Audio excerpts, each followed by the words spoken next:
get it going. So we call to order. Did everybody review the minutes from last meeting? I have not. But I wasn't here, so I don't need to approve them. That's true. We need a motion to approve minutes. Yep. Stand. Second. Second, all in favor? Yeah. Standing. No one is here from public speak. And so for anybody watching, this is John Lunt, coming in from GSEC. And we had an awesome visit. We got up to see their facility 2 weeks ago. And John's been kind enough to come by and talk with us and answer any questions, especially for those of you who weren't able to go up to Greenfield. Yeah. So just a quick little bit of background for those who didn't come to visit. My name's John Lunt. I'm the General Manager of Greenfield Community Energy and Technology. We are an MLP, a municipal light plant. We're one of the very few telecommunications only municipal light plants in the Commonwealth. We got started about 2 years ago. I'm actually the second manager to come. We've been, in the last year, we've built out about 80% of the core of Greenfield. We cover now, we're up to about 1,000 customers. We offer internet service, and starting next Monday, we will offer TV service as well too. And we essentially have been working to fulfill the mayor's response to the fact that for years and years, Greenfield just could not get private partners to complete build-outs throughout the town of Greenfield, to commit to upgrading infrastructure that was old and out of date and is now even older and even more out of date. And eventually the town decided that we didn't want to wait anymore. There were several votes by the town council. There was a referendum to the populace, and Greenfield chose to bond in 2016 and 2017 for $5 million to build out a fiber-based residential and business internet system. We are a little bit different in how we do it than probably most of the people you've talked to, in that we use a hybrid fiber backbone and fixed wireless delivery system. That's worked very well for us. Like I said, we're up to about 1,000 customers. The bulk of our business is residential. We do a fair amount of small business. We simply don't have in Greenfield the large enterprise customers that you have some more of down here. So our strategy is first residents, second small business, third what enterprise we do have. For us, it was really, not only did we have portions in not just the external parts of the city, but in the core portions that just weren't served properly. We had a populace that was just really unhappy with the choices they had. And we offer services that are quite a bit less expensive. We have 3 basic residential internet packages. We are symmetrical in our speeds. We actually guarantee our speeds. We don't do up to. We offer 30 megabits per second up and down, 75 megabits per second up and down, and 150 up and down. The 30 is $39.90 a month, which includes everything. There are no additional charges for modems or taxes or anything. The 75 is $49.90, and the 150 is $69.90. We think we save anywhere from 30 to 40% off of what people are paying for Comcast, and that comes from surveys we do with some regularity. We don't do them all the time. We're about to start a TV service. So we have an IPTV partner out of Missouri that we work with, and Georgia, and we will be offering, starting on Monday, 3 different packages of TV that on average we believe will save Greenfield residents about $1,000 to $1,200 a year. We have the same sort of percentage savings for small businesses. We also handle all of the town internet. We don't do schools yet because there's a mandatory waiting time to be E-rated for schools that, for us, we won't qualify until this summer. But we handle all the police, all the fire. We are just a very reliable service, and we've had a lot of success. One of the reasons we have is that we are really focused on making sure we can deliver reliable service that is strong enough for anyone's needs. I will tell you right off the bat, we're not a believer that everybody needs a gig to their home. We don't think that's true at all. Most people on average use about 8 to 10 megabits per second, and that's even streaming Netflix.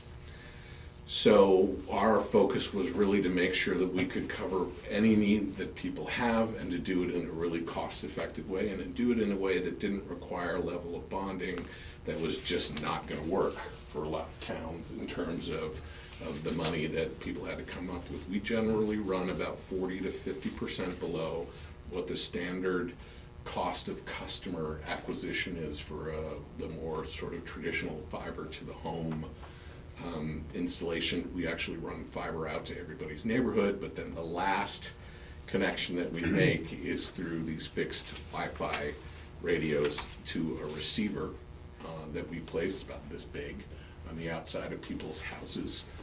And at the moment, we have a fair amount of happy customers and a long list of people clamoring to get TV services from us too.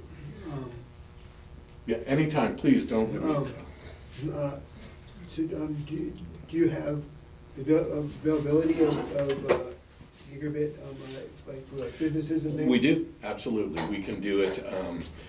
Currently at the moment, just because we want to make sure we can offer the best possible services, we can go wirelessly up to about 800 megabits, but we also have the ability to run fiber to the home and offer gig. We just signed up a business customer for a gig up and down last week.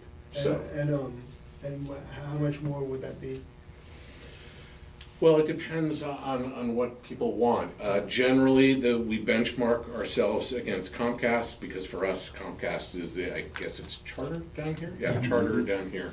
We run about half of what they are. Okay, and that can be, for us, a gig from Comcast is anywhere from $2,500 to $3,000 a month, and we're about half.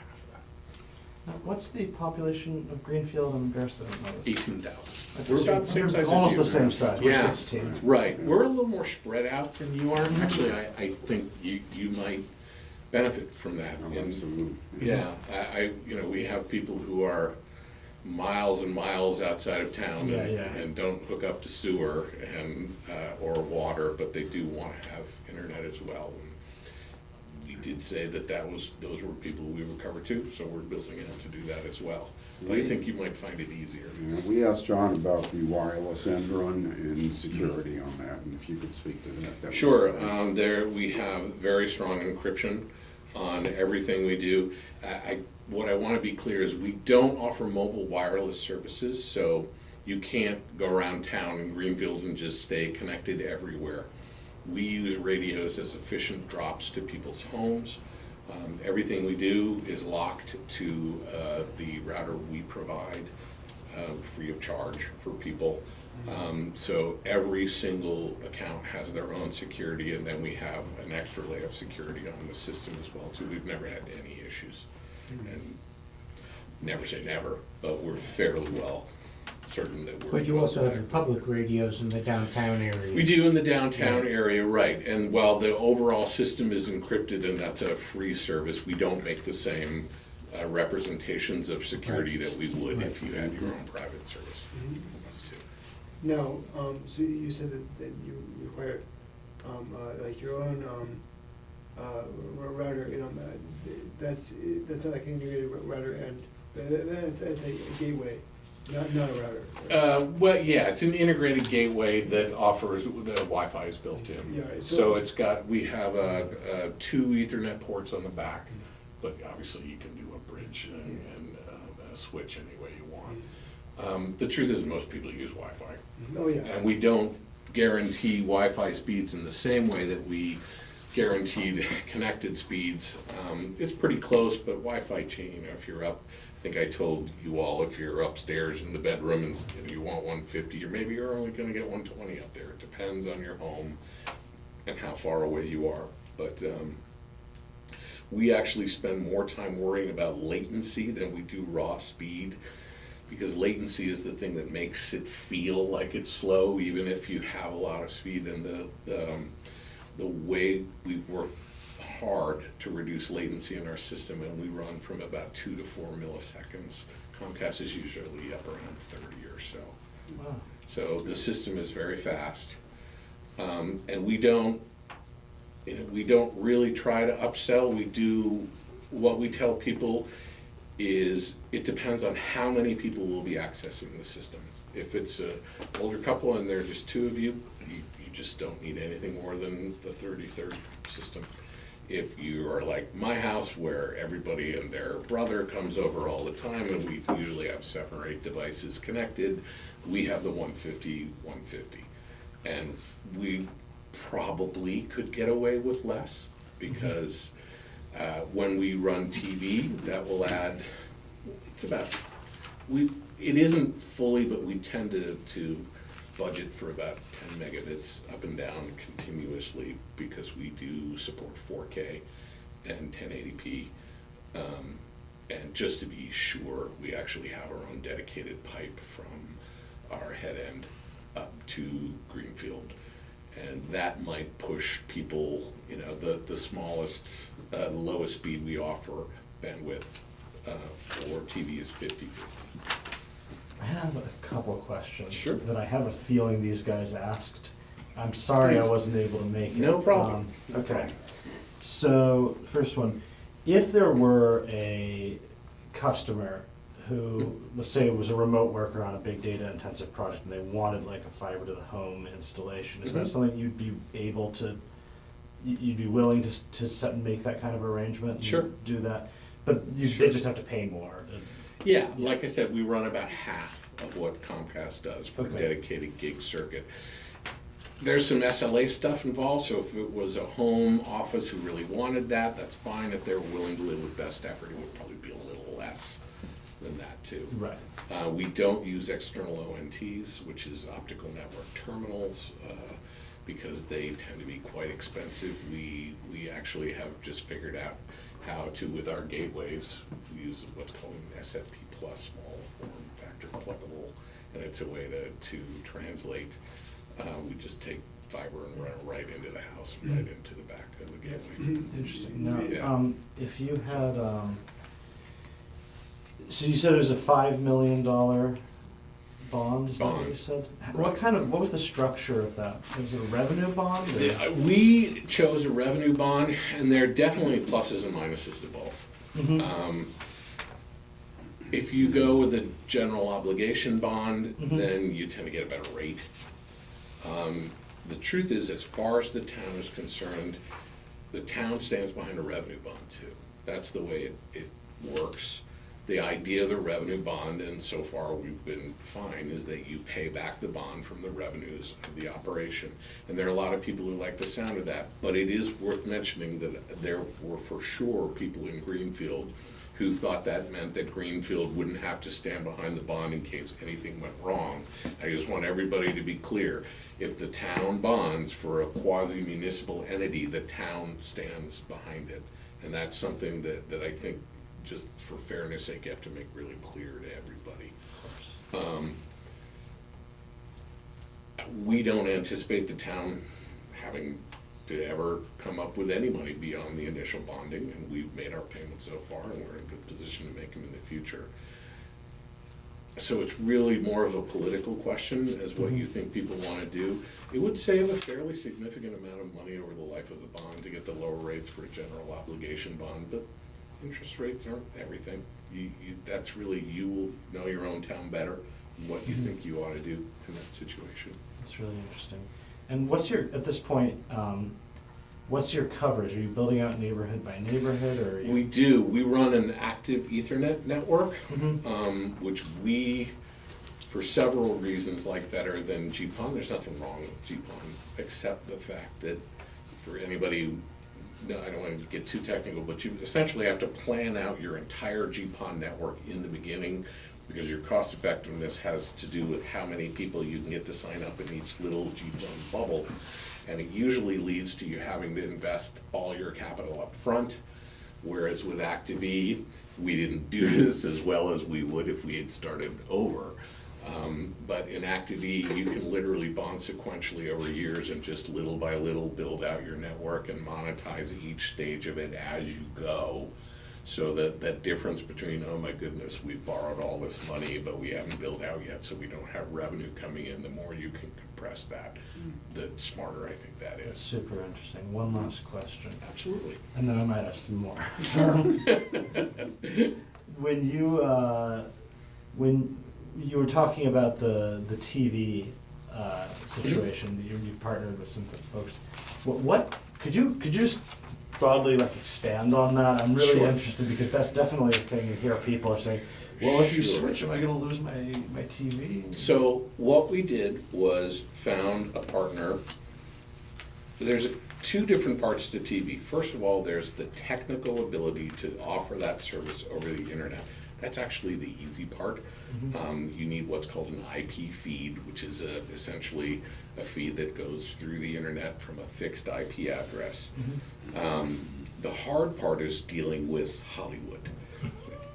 So what you need is to work with a conglomeration of people who can all do the two things you need to do, which is negotiate for the national TV rights for things like AMC, A&E, Bravo, all those sort of classic HGTV cable channels. And then you have to negotiate for your local channels. Your local channels are the same as ours. So Springfield, you get channel 22, channel 40.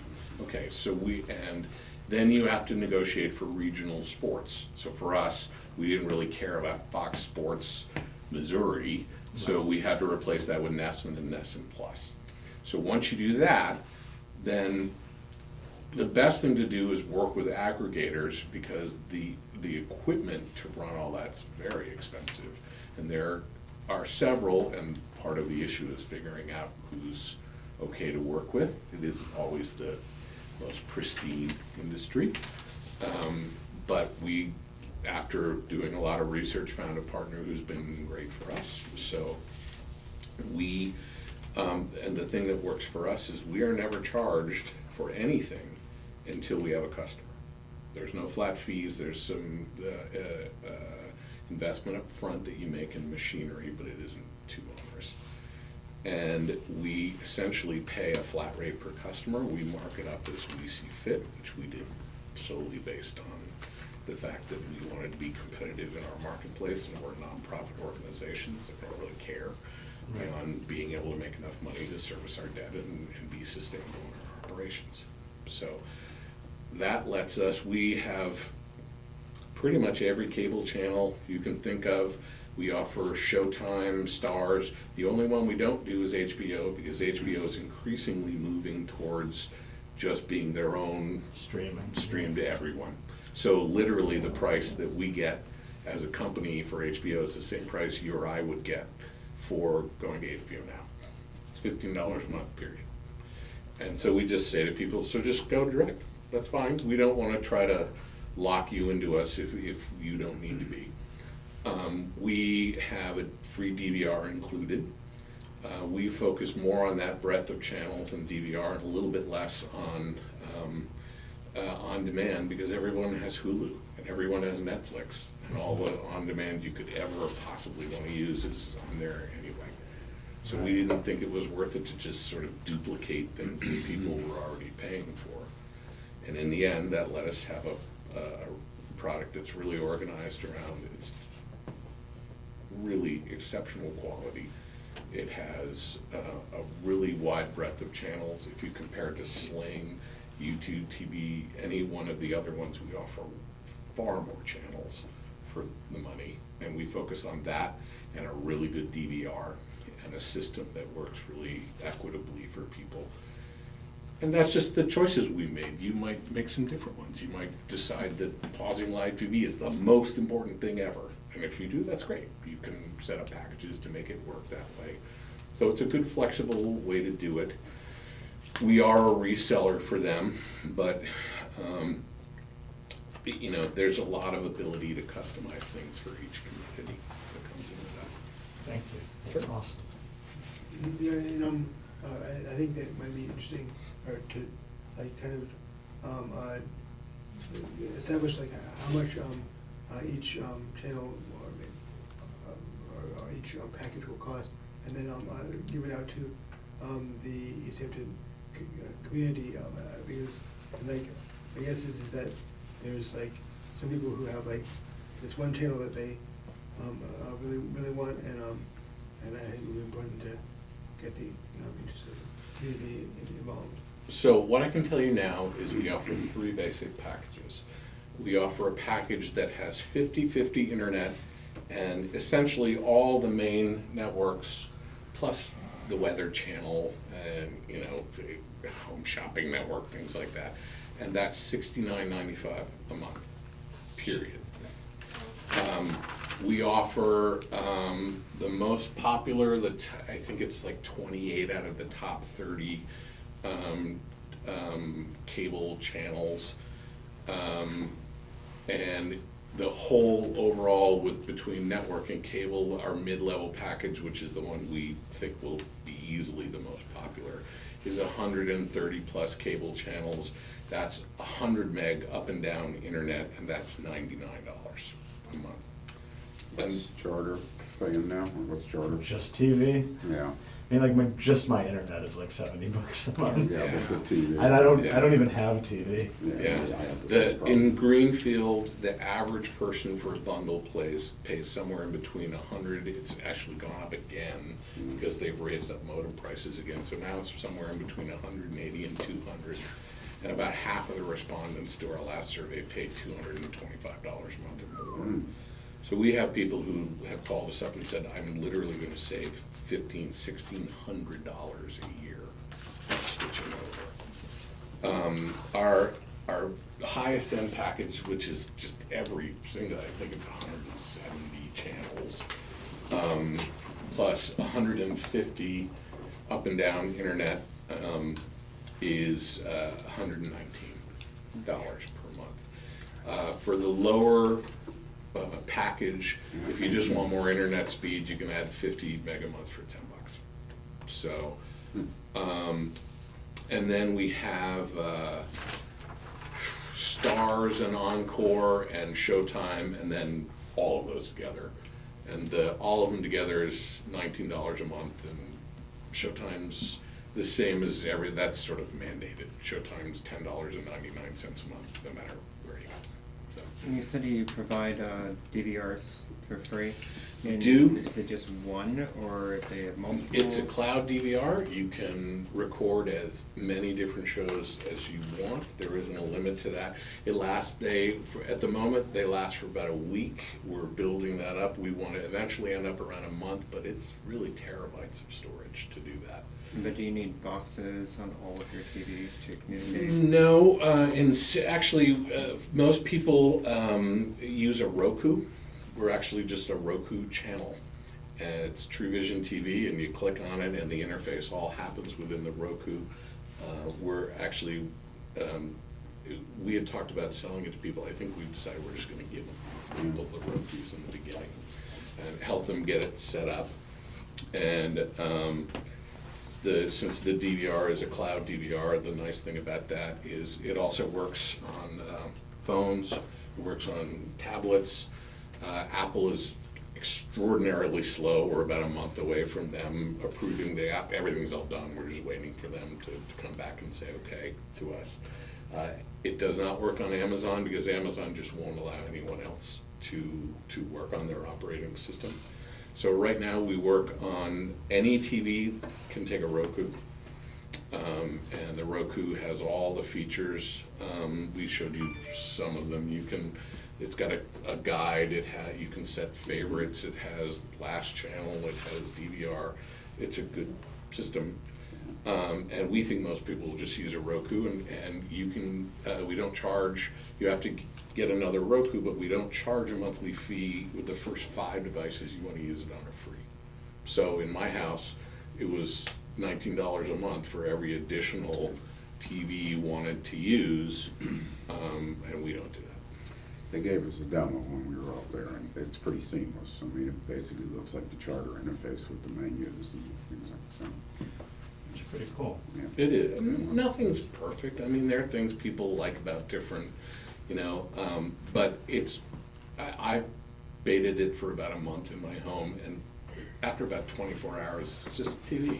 It's just how you do it, Right. We don't enter in numbers, but we did sort of timing runs because we have a channel list that's really high speed that you just sort of hold down and blast down through to where you want to go.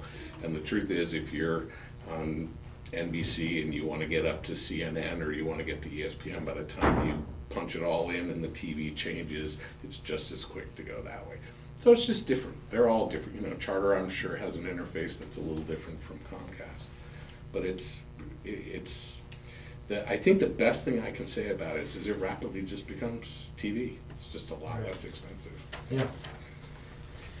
One thing that was very cool is that I realized you guys are doing all of your own in-house customer service and tech support. We do. Are you doing your billing in-house?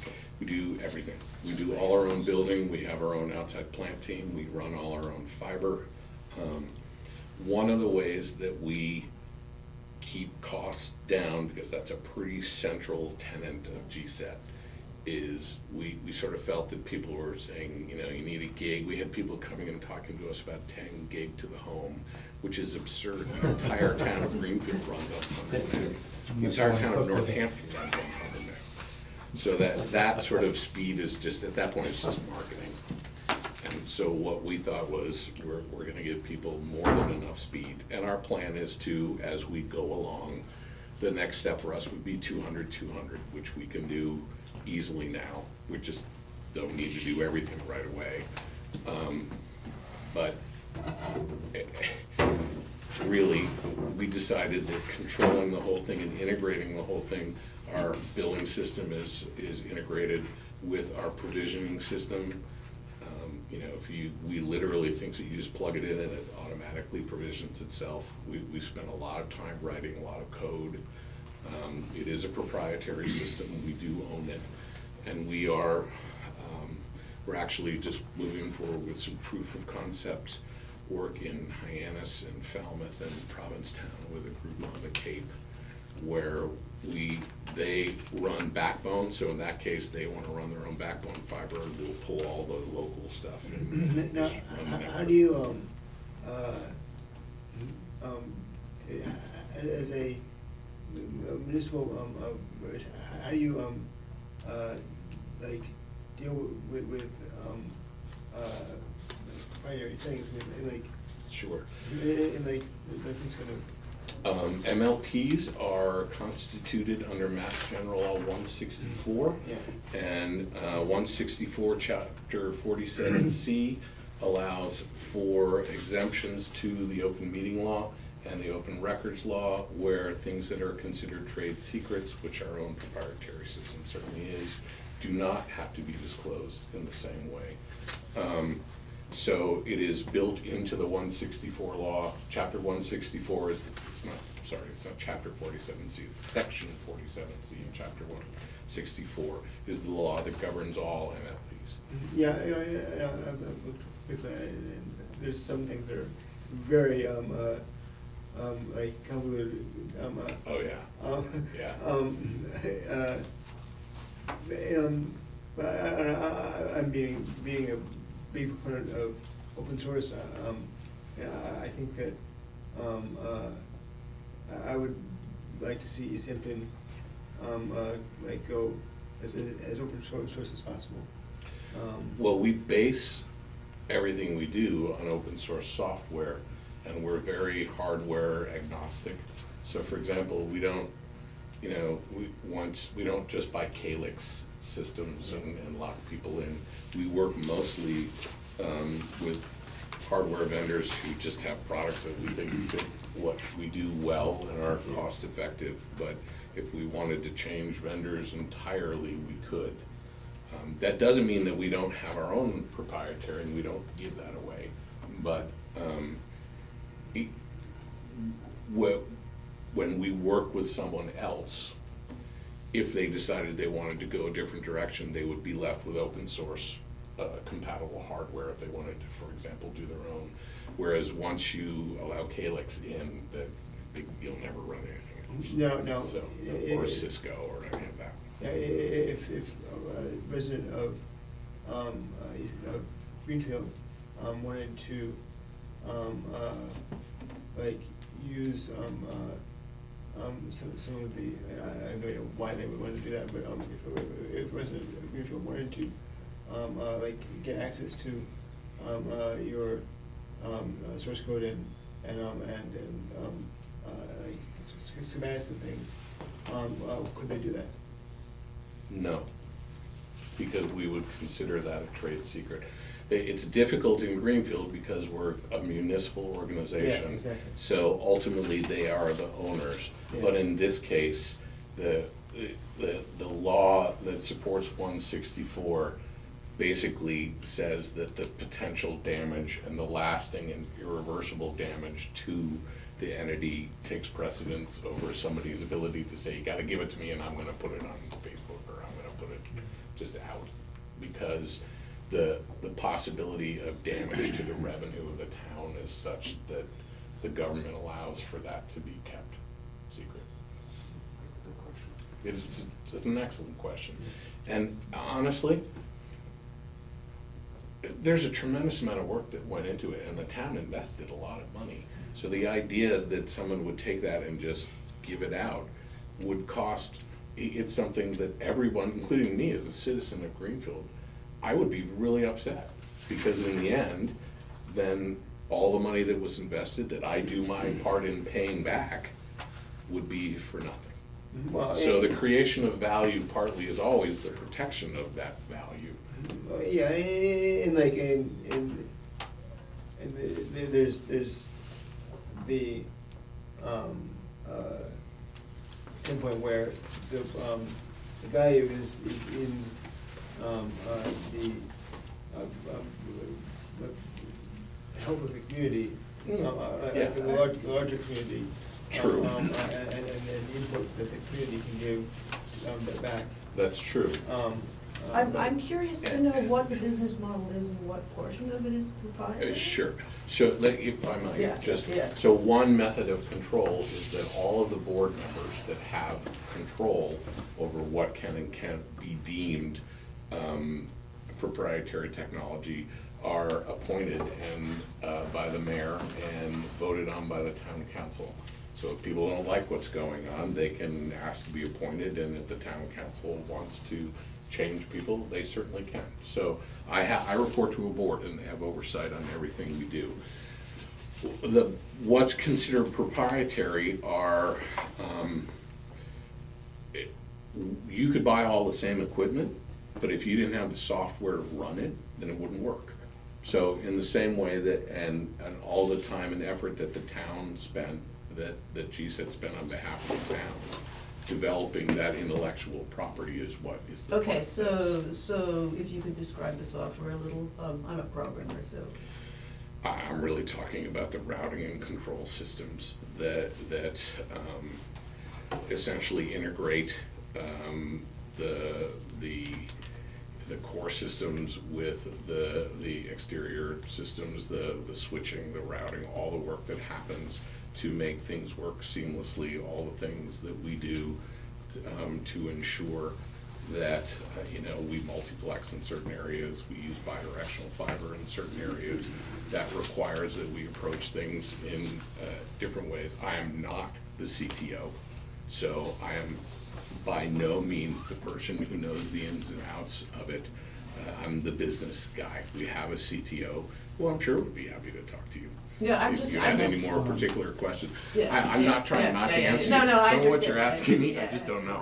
So- I am also an open source, in favor of open source, Right. and I'm wondering, what the risk really is here and what, you know.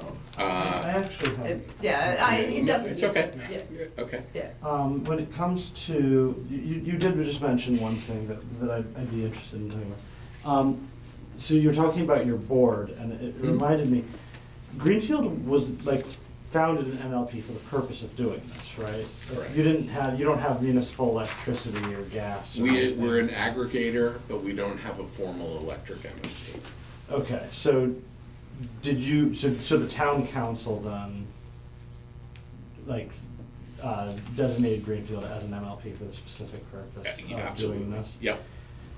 So that's super interesting for us because we're sort of going through the process of doing that right now. In fact, You're voting in 2 years. yeah, so Yeah, this that last, works. this last week, the city council took a unanimous vote Ah, great. to become an MLP, with the idea being that we'll reintroduce the business in June, so that come July, new Right. fiscal year, Right. we'll take the vote That's again. exactly what we did. And then there was a referendum. Then it was because of referendum. I think it was almost 90% of the towns said, yes, absolutely, do it in Greenfield. I don't remember the exact number. That's, yeah, well, right, so that's really interesting, that, well, yeah, it's what's really interesting about this to me is that you guys have well, you're almost the exact same size, and you have Yeah. almost the exact same situation Yeah. that we had, Yeah. Yeah. where, you know, like, there's a lot of people have said, oh, sure, communities have done this before, but those communities are all, like, those communities are all MLPs, and they all have, they own the poles, and, Mhm. you know, how is that process? Like, we've heard The that pole there's, part? like, managing all the wires is like a very Interesting. arduous. Yes, it is. It is.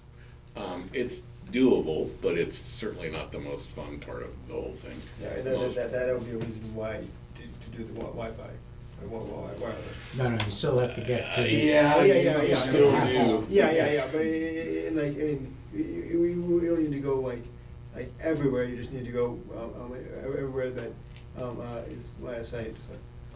Yeah, it helps some, Yeah. but it's still still all the backbone runs down. Yeah. Yeah. And there are all the issues with licensing and the portion of pole repair that you have to do, Yeah, and yeah.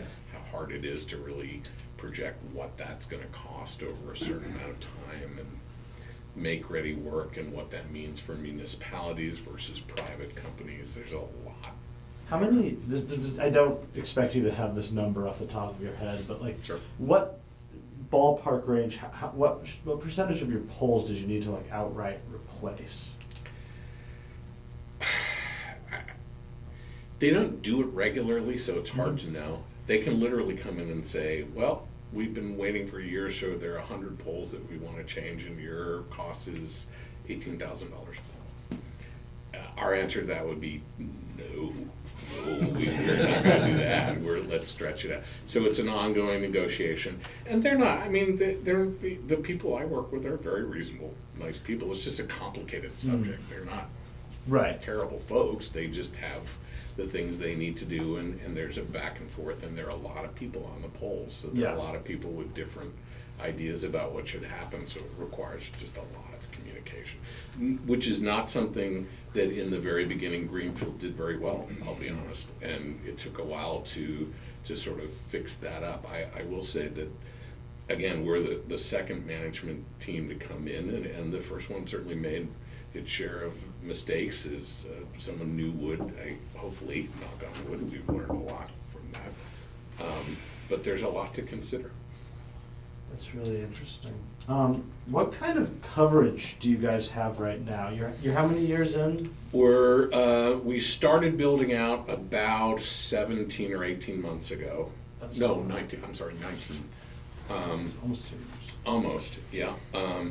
Greenfield is sort of set up in that there's a sort of a roughly rectangular section, long axis running north and south, where we're bound by hills on the east, 91 on the west, and then sort of the Green River and the Route 2. So Okay, that yeah. in that sort of area is about 80% of all the households in Greenfield. And then just outside of that, there's another 15%. And then outside of that, there's a huge area that has about 5% of the people. So, and we're just sort of working our way out. We did our first neighborhood across 91 this year, and we make our lists and we figure out, we try to build with redundancy in mind and multiple paths to each place. We have what we call local convergence points, where we feed those points from the POP instead of having everything be a home run back to the POP, which is just not a good idea, because you want to have redundancy in case there's a problem. And we just keep working at it, and we have our own outside plant people on our own truck. They every morning sit down with the operations manager and go over where they're supposed to be, and they go out and pull more fiber. And when you mentioned before, you said that you are starting to work with a couple of communities on the Cape. Yep. What's the nature of that arrangement? What services What are you we providing? offer Yeah. really is a turnkey service. We'll say, we'll come in and we can pull, I'm sure you have drops in town, I don't know where they are, we talked about that. Probably town hall or somewhere, maybe, I'm sure here, schools, one or two. I don't know what kind of redundancy you have into town. We work with several different providers, so we've had things like trains hit our primary provider's pole and we failed over seamlessly to our backup. So you don't have one system, you have two systems running one on top of the other, so in case it'll probably fail over to the other one. And people never know. So for towns, we say, we'll come in and just run it. Some towns want to build it themselves, and they want to have their own proprietary approach to it, or they want to be their own ISP and their own network operator. And we're happy to do some consulting for towns like that too. But the problem for us is it's really hard to break. Everything we do is so integrated. It's really hard for us to say, okay, you want to do the customer service? Okay, sure. You can't really, because the customer service software is completely integrated in with the provisioning and delivery software. The same software that bills somebody also shuts them off if they don't pay a bill. It also alerts us if we're working on VPLS and widespread MPLS integrations. So it sort of is what it is. That's how we made it less expensive, but it doesn't really give us the opportunity to break it up into a million pieces and say, if there's 8 things we do, you only want to take 2 of them. That's hard for us, because the way to make it less expensive, that's what people do, and then they job it out to different people. That's why it's so expensive. So integration makes it cheaper, but it makes us a little less flexible. So you have your own teams that are doing all the installation, hanging the fiber, doing the customer service, the tech support, and your entire staff size is 10. 10 people. It was 9 when we went Yeah, yeah. You added some more. Yeah, we added somebody who's not a full-time person because we have so many installs that we added somebody in for that too. And that's another, we're able to run it with a fairly light staff because we have spent a lot of time on the process. And we're really at the point where you call in, as long as it's an area that's served by the network, the installer goes out, gets everything set up, plugs in the gateway, which automatically routes and configures itself and is just up and running. So we're able to install quite a few people in a day. We're able to have our installer then drop what he's doing and go off and work with our other outside plant people and pull fiber. It lets us be really quick and flexible. And that, it means less people to pay and more ability to put that money back into trying to get more customers. Did I hear you correctly when we were up there that you guys did your own pulse survey? We have done, yes. Yeah. We were allowed to. It isn't totally our decision as to whether you can. We have the people to do it. we actually have really, really precise data on every pole in our town. And that's just a part of how when we build out the network, we make sure that we keep all that.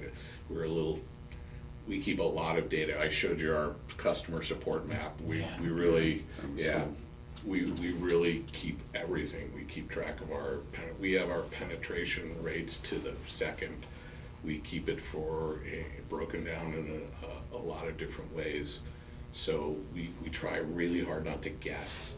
We are big believers in extending trends, and if we've had after 1 year, what is our average penetration rate in this area? What is it in this area? What are the comps between this area and another one? So the better model you can build. We'll end this year. What we projected was slightly over 1,200 customers, and we'll end up within about 30 people of that in the little less than 3 months we have left, which is good. Is it because we're so fabulous? I don't know. We try to, but some of it could have been luck too, for all we know. So we're pretty positive we don't know everything, because when you pioneer stuff, that's what happens. So but we try really, really hard to keep good data about what we're doing. We got a couple of names from Holyoke last week that actually do the poll surveys for you. I'll pass those on to you tonight. Mm-hmm. Oh, great, yeah. That is one of the things that, so we're sort of in this interesting place where, as a committee, we've formally, communicated to the city council and to the mayor that we Right. think this is a cool thing that you should look into. Yeah. And we have started the MLP process, since, there's really no reason not to. Yeah, absolutely. Like, it doesn't cost us, if we decide, if Right. we pass it and then decide to never do it, it's not really a Not a big deal. Yeah. But before we commit to anything, Mhm. we are going to have to figure out, like, we're gonna have to come up with some cost estimates of, Yep. versus in different structures. Mhm. And even just trying to figure out how best to make those cost estimates is something that we've kind of been chatting Yeah. about internally. Sure. There are, basic benchmarking you can do. The average cost of acquisition in a fiber to the home application runs between $1,000 and $1,500 a home. So, there is a lot of data that you can find. There are white papers that lots of different groups have done. They can get you some of the way there, I think eventually you need to find a partner and sort of settle in, or just build it all yourself. Yeah, I would talk to Wire West and Holyoke, I guess Electric, and get their, I guess, and I would also. It's a good idea. Yeah, I would also be interested in, has anyone talked with Everett? Because like they have fiber to the home in every house. And they were somewhat different because before then they didn't have anything. Yeah. So Yeah, that's the thing about those small, like the rural communities, a lot of them got grants Yeah. that we're not gonna get, so True. what makes Greenfield so interesting is that you're in a very similar position to Yeah. us, Yeah. in that you are not a pre-existing MLP, Yeah. Right. you're virtually the same size, and you're ineligible for all the stuff that we're ineligible Yeah. for. Right, Yeah. you probably won't qualify for a lot of the Ideal. USDA grants. Some of the MBI stuff, that's up to you to decide. Greenfield decided some that wasn't accessible to us and is likely not accessible to you. MBI money comes with a lot of strings attached to it. What kind of strings? They have told several communities that they could not use the network operators and ISP operators that they wanted to. They had to take MBI's recommendation, which is inevitably Comcast up in our neck of the woods, and I don't know what it would be down here. So, and sometimes it's worth it. Again, really, the only thing that matters is what works best for you, for your community. That means we talk more, great. If it means you never see me again, it's just what works for you. Yeah, and I think that as long as the rules dictate that we control things, it doesn't really matter who installs things, as long as we control things. It's some of that, I think, the case is. So can I respectfully disagree with you a little bit? Sure. One of the things that has happened in hill towns is that fiber was installed without any real plan about how to integrate it, and who was gonna be the network operator, and how that was gonna work, and how the connections to the home were gonna be made. Because there are people who make their money by building the physical network. Those aren't always the same people who run the network after. And one of the things that worked for us was we built our network with a firm idea of how it was gonna be run after, and how we would control it. Oh, yeah. So, I know some smaller towns, maybe that doesn't apply to you, because you're a bigger group and Yeah, I and think it should work. I think we're saying the same thing. Yeah. Is that as long as the infrastructure after we have everything in place is robust and well thought out. The method that we after we've established what we're going to do and how we're going to do it, how we actually implement those things is basically just whoever can do it cheapest. Yeah, because it's your asset that you Yeah, would control, yeah. and yes, that I totally Yeah, agree. yeah. Yep, correct, yeah. I feel like I've asked like a billion questions. Does I have anyone? a question, yeah. Please. You offer both residential and business services, so Mhm. we're thinking about the same, and we're about to put out a survey, which is the order of business for tonight, but just wondering how you talk to those are two very different customers with two different sets of expectations. Yeah, How do you talk to them? What concerns maybe do they share, but also maybe concerns that are different? Sure. In Greenfield, the overwhelming majority of businesses have 6 employees or less. Okay.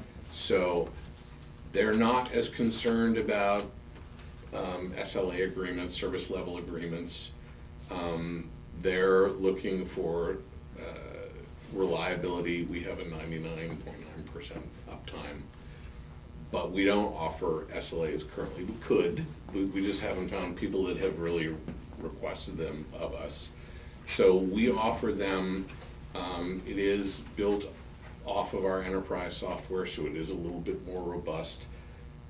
But, early on, we had one issue where we had not fully updated our control software. This was about a month into it, and we lost 30% of our customers for a few hours. Since then, we really haven't had any significant outage at all. Every once in a while, there's physical equipment in it. Every once in a while, something goes down and you have to have somebody who can fix it. But our uptime is strong enough that we actually don't talk to them all that differently. We have better customer service for them. We have, as I said, our people are all in Greenfield, so you can contact us after hours, and if you really need somebody to come, you can do that. That has literally never happened in 18 months. That doesn't mean it won't. And we can respond to that. So, Your online surveys, you mentioned when we were up there, you just did them on Facebook. mhm. We do them on Facebook, we do them through our website. We basically went around and figured out sort of our 5 degrees of separation from Kevin Bacon, and figured out how many people we had to get to, so Facebook would cover the great majority of the town. It's a lot harder to administrate paper ones, and given that it's a sort of a technology-based product, it seems to make sense that people who are plugged in enough to technology to do that. We did have people who called us on the phone and spoke to us that way. The majority of the answers we get, and it's really simple. We make a Google form and we put it in Facebook, and we get 200, 300, 400 answers within a week. Yeah, that's exactly, Yeah, exactly. we're going down there. Exactly. And the last one we did was last fall, and it was about TV. We said, what would you like to see? What's important to you? And how many TVs do you have? What do you pay now? Just basic questions. So that's been a big issue, or I think what we're thinking might be a big issue is people that if we don't have a TV offering, which I don't think we have any plan to really do at the beginning, but those people that would still go for the service even though they have a bundle package and maybe just separate off. Mhm. Did you encounter any of that concern on Yes, residential and customers? yes, and there are quite a few residential customers who, now that we have the service, will take it, but wouldn't take it when it was just internet. That tends to be an older demographic. Yeah. I'm not sure, I think you skew a little bit younger than Greenfield does, not a tremendous amount. Not a whole lot. Yeah. Not a whole We're lot. getting younger. But Yeah. So 2/3 of our town is 35 years of age or older, who are sort of the prime TV watchers. Yeah. 50 and older are by far the prime, and they're like 48% of the town. So, maybe I'm exact. As I say that number and I thought it was right, but I don't think it is. I don't think it's quite that much. So for us, there were people who were really tied into that, and so we just started keeping a list, and we have a long list of people that starting next week we will contact, and people who've talked to us for over a year. It took us over a year to get it all worked out and how we would do it. I do think there's a portion of the population that probably won't take the service unless you have a TV offering. Yeah. And then there's a portion who couldn't care less. They're gonna use Sling or YouTube TV or Hulu or PlayStation View, or they just don't care. They just want Netflix and Hulu, and that's all they care about. And that's fine.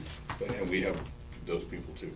Yeah. And we have people who kept the least expensive option of Comcast, which up around us is $20 odd a month, and spent $9 a month or 10, maybe it's 10 now for Hulu, and that's what they do. And that works for them too, and for us, it's great. TV's great. We're an internet company, and really the prime benefit we think of TV is to get more internet customers, because 5 years from now, who knows what streaming entertainment will look like. But people will still need an internet connection to get it. So, Yeah. when you were rolling out into other communities, will the TV arrangement that you have set up be like available in those communities as Mhm. well? Yeah. Do you answer to any government agency like Verizon or Charter would answer to the DPU? No, it's very odd in Massachusetts. Because like if you lose service, you take a hit and say, you know, even though you have redundancy, let's say you take Mhm. a hit and you lose service for 5 hours, Mhm. you don't answer to anybody for that. No, Just the- because okay. DPU has declined to regulate us. DTC has declined to regulate us. Chapter 25 in Mass General Law says ISPs and providers of ISP-like services, which includes VoIP and video, IPTV services, may not be regulated by anyone. So you got the board.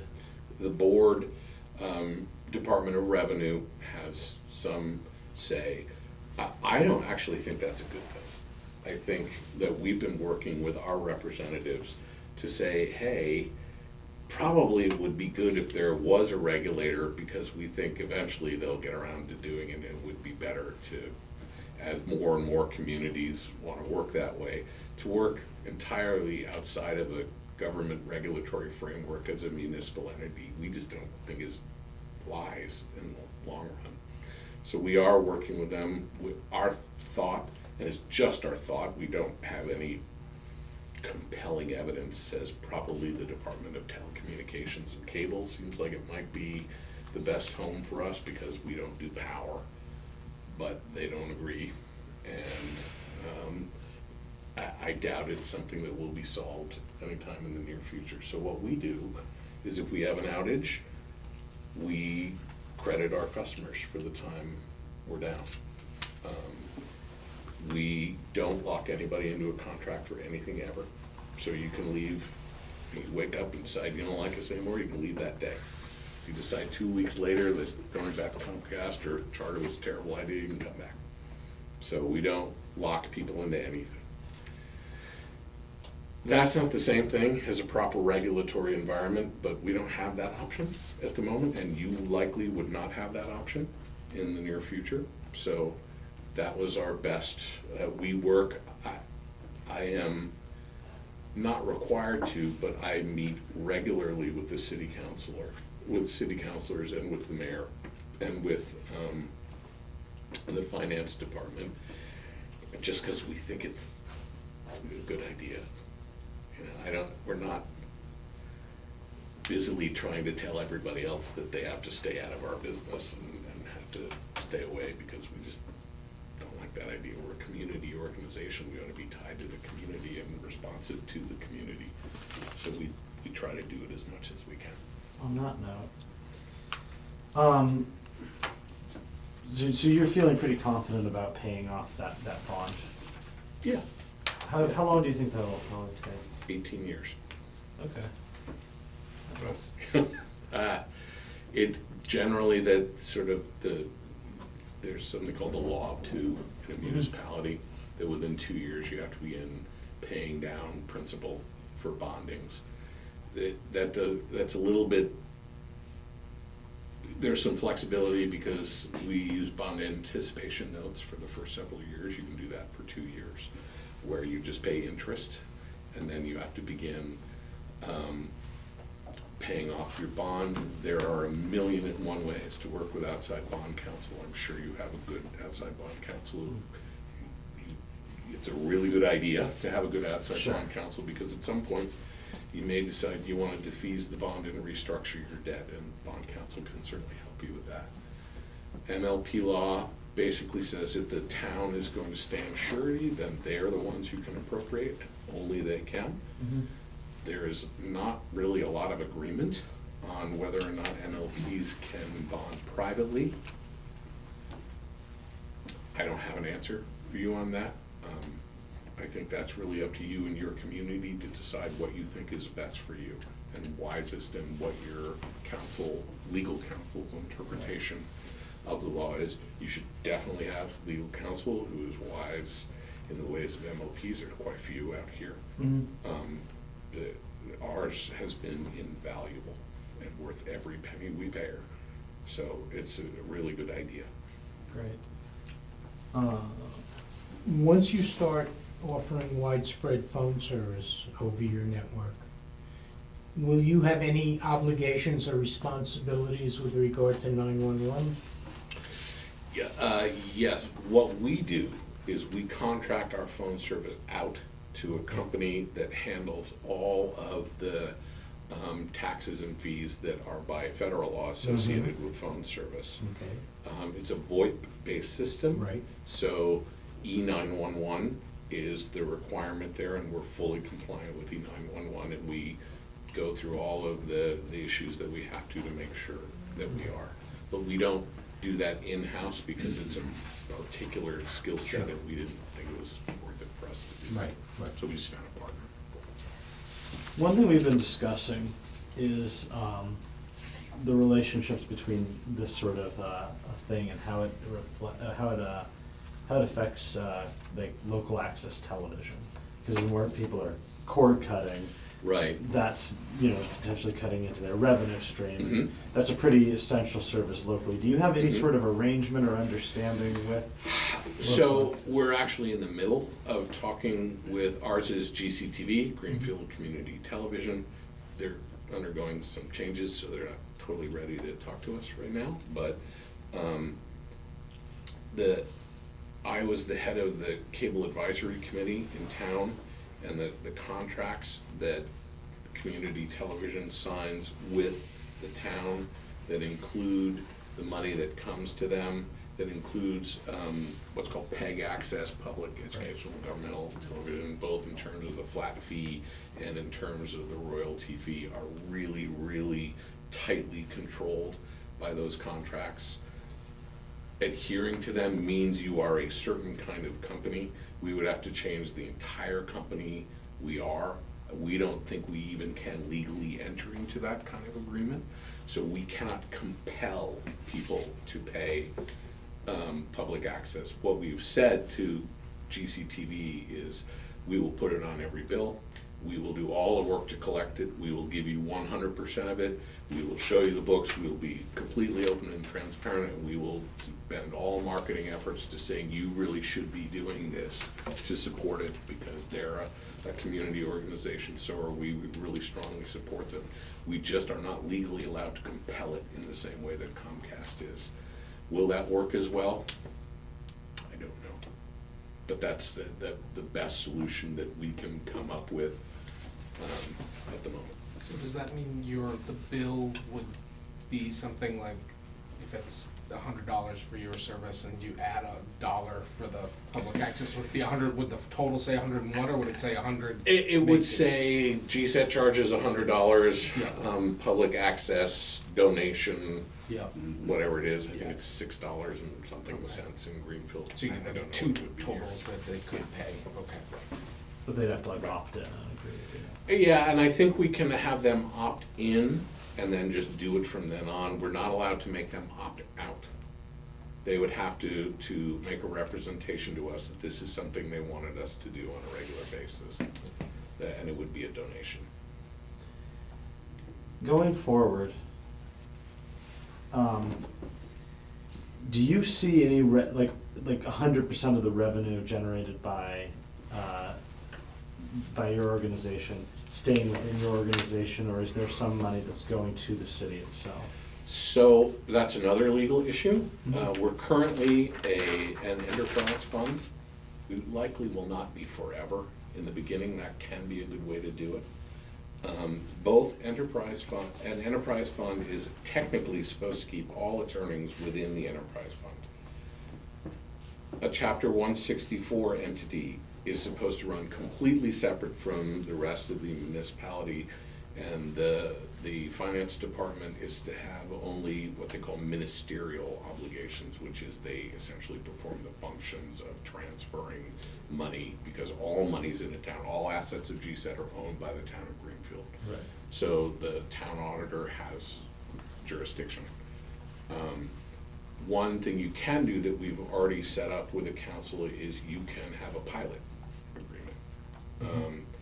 And our pilot agreement says that once GSET has taken care of what it considers to be its necessities for retained earnings, monies for future maintenance and build out, monies beyond that, monies that, to have enough reserves to handle, to shorten the story, whatever we think is coming up that we need to.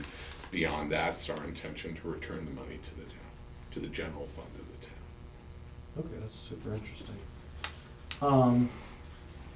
This is sort of off topic, but I just keep thinking like, oh, you said that thing 15 minutes ago. When you're working with those communities on the Cape, are they gonna have their own like trucks and crews locally to respond to cases, or? Unknown as of yet. Because otherwise that would Probably be a because kind of- geographically it's a yeah. long way to go. Right, Right. but, so then they'll probably have some employees locally, but then be contracted with you for others. Or they would contract with us and we would just hire people and rent a garage down there and run a small satellite office down there. Either one's possible. Yeah, alright, that's super interesting. And that is something we can break out, that if people want to handle their own line maintenance and stuff on their own, that we can do that. Great.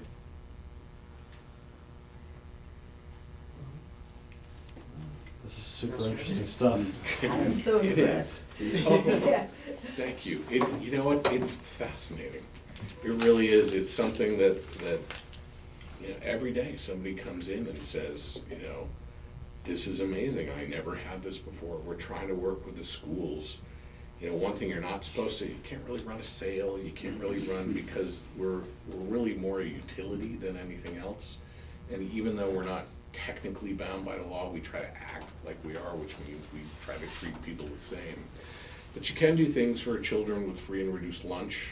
I spent many years chairing the Greenfield School Committee, And one of the things we learned was children in a community who don't have internet access fall behind their peers, and they never catch up. So we're trying to figure out ways to work with the school to have certain areas in parts of, have, you know, programs for parts of town that are socioeconomically challenged, to see if we can help there. Can we have programs for veterans? Can we have programs for the elderly? Because the point for us isn't to make a lot of money.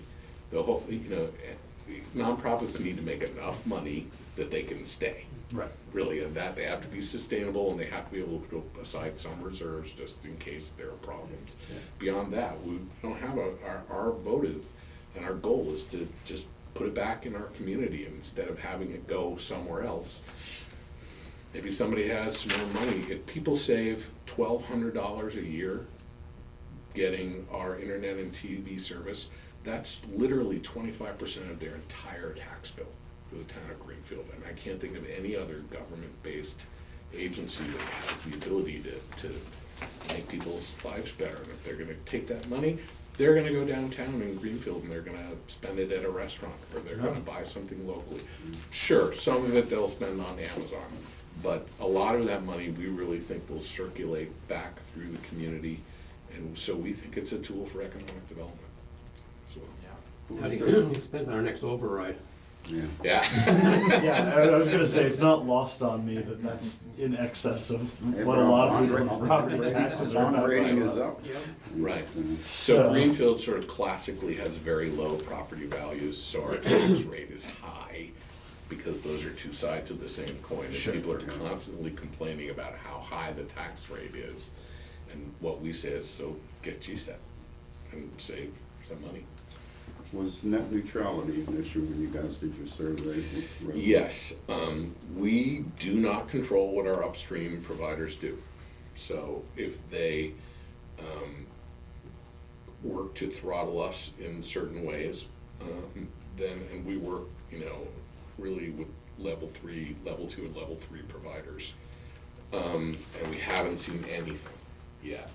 What we've said is, as long as we can do it and have it be financially viable for us to be neutral in our delivery, we will.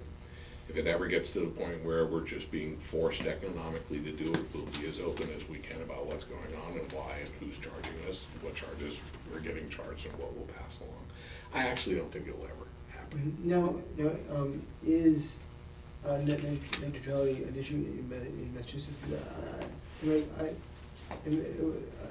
I thought that to some extent, like the law covered, like said that you can't discriminate, over internet. And I think that the conflict there is that the FCC says that they are able to step in and be the deciding body, and that it isn't an issue for states. The FCC is the one who is allowed to make that decision. They have said that people can, or at least the current FCC has said that people can charge different rates for different levels of service, and the question is who actually has jurisdiction. And I don't know that. My guess is if they ever really try to, there'll be a whole bunch of lawsuits, and then it'll get worked out then. But I can tell you, none of our bulk internet providers have ever said a single thing to us about it. Yeah, I think there was some discussion about that, and like basically, I think that both providers don't really care who's doing it, and like, No. and like it's going somewhere. Anyway, it doesn't Yeah. matter who. Yeah. I think it's content providers and Yeah. legacy internet companies that Yeah. care Yeah. and are trying to drive that discussion. So I appreciate the opportunity to talk to you. If you ever get to the point where you want to talk to a partner, we're happy to talk to you that way. If you just want somebody if you just have questions, I'm happy to help as much as I can. If you wanted to, is there anything stopping you from erecting a tower, putting an antenna array on it, taking off-air TV and putting it out on your system? Yes, Oh, okay.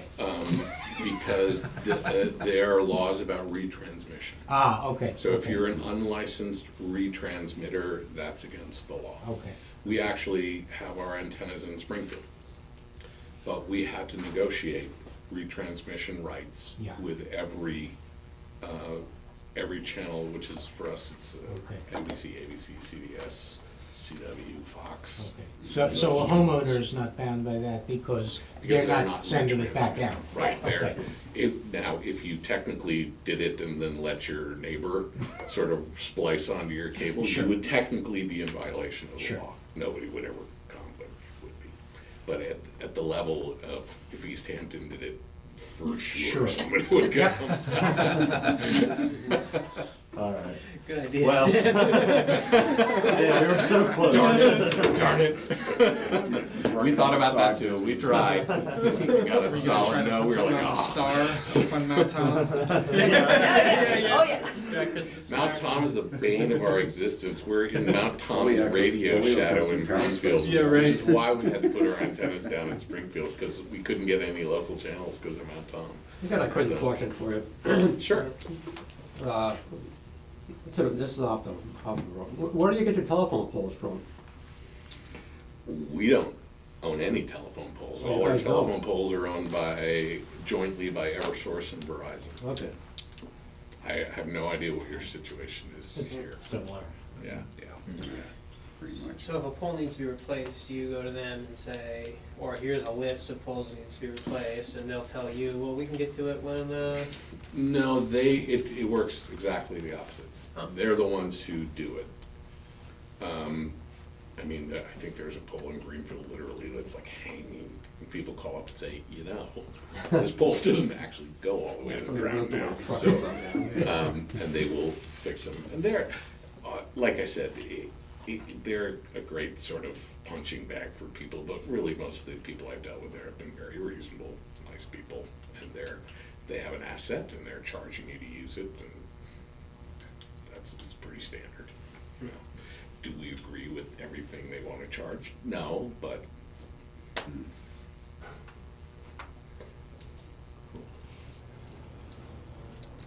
excellent. Thank you so much. Thank you. For coming. sure, happy to come and talk with you. Thanks for coming down. Not at all.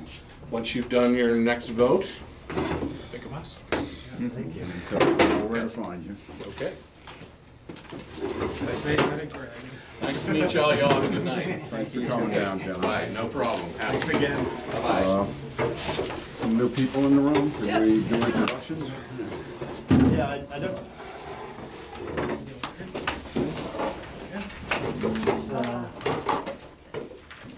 I understand. Are you? Has the mayor made any appointments, or are you guys just here for the public? Yeah. Yeah. Okay. Because I hadn't heard anything, but cool. I'm Patricia Hawkins, hi. Oh, hi, Patricia. I've been in computers since 1985, so I do various roles. And, Tom asked me if I'd be interested in joining. I think it'd be a good addition. I thought she might want to sit in on a meeting Yeah, and see Yeah. see what it's like. yeah, good idea. Yes, sir. My name is Chris Lynch. I'm with a company called Matrix Design Group. We actually design and build fiber optic networks. We actually built and did the final design for Leverett. We've built 9 other towns in rural New England, and we're in the process of building 5 more out, 4 for Burlington Telecom and the town of Petersham in Massachusetts. We are actively looking for towns or cities to do public-private partnerships with. Like in Petersham, we're paying for the build for the fiber optic network. We're gonna design it, build it, operate it, and maintain it, all at our own expense. The town is responsible for paying for the right-of-way on the poles, which, as you know, the make-ready is not insignificant, but that's the only thing that the town has to pay for. So, we've also talked with the town of Harvard, because originally when we did our model, we learned it from building the 9 towns for EC Fiber up in Vermont. It's very important not to try to overbuild cable companies. That used to be the rule, but now with so many people cutting the cord, we're kind of wavering on that as far as the business model is concerned. So even towns that have a charter or a spectrum, we'd be interested in talking to. So that's why I came to introduce myself. Great. And I know you mentioned poll surveys, that's right up our alley. We actually, our biggest billing customer is Verizon. Okay. And little known fact about Verizon is they actually have to put in poll attachment applications themselves for polls that they don't solely own. So we do a lot of that work for them. Okay. That's all really interesting. Our Cool. public meeting, like open meeting law request, since it's not on the agenda, means that we're not actually allowed to ask any questions. But I came to introduce myself. If you Yeah. want me to come back to another meeting, kind of let you know who we are and what we do. I'm not on the agenda, I don't want to take up any time. Like I said, I just want to come and introduce myself. I got cards if everybody wants a business If you card. could leave Sure. contact info, that would be great. Yeah. So, thank you. fantastic. Thanks for coming down.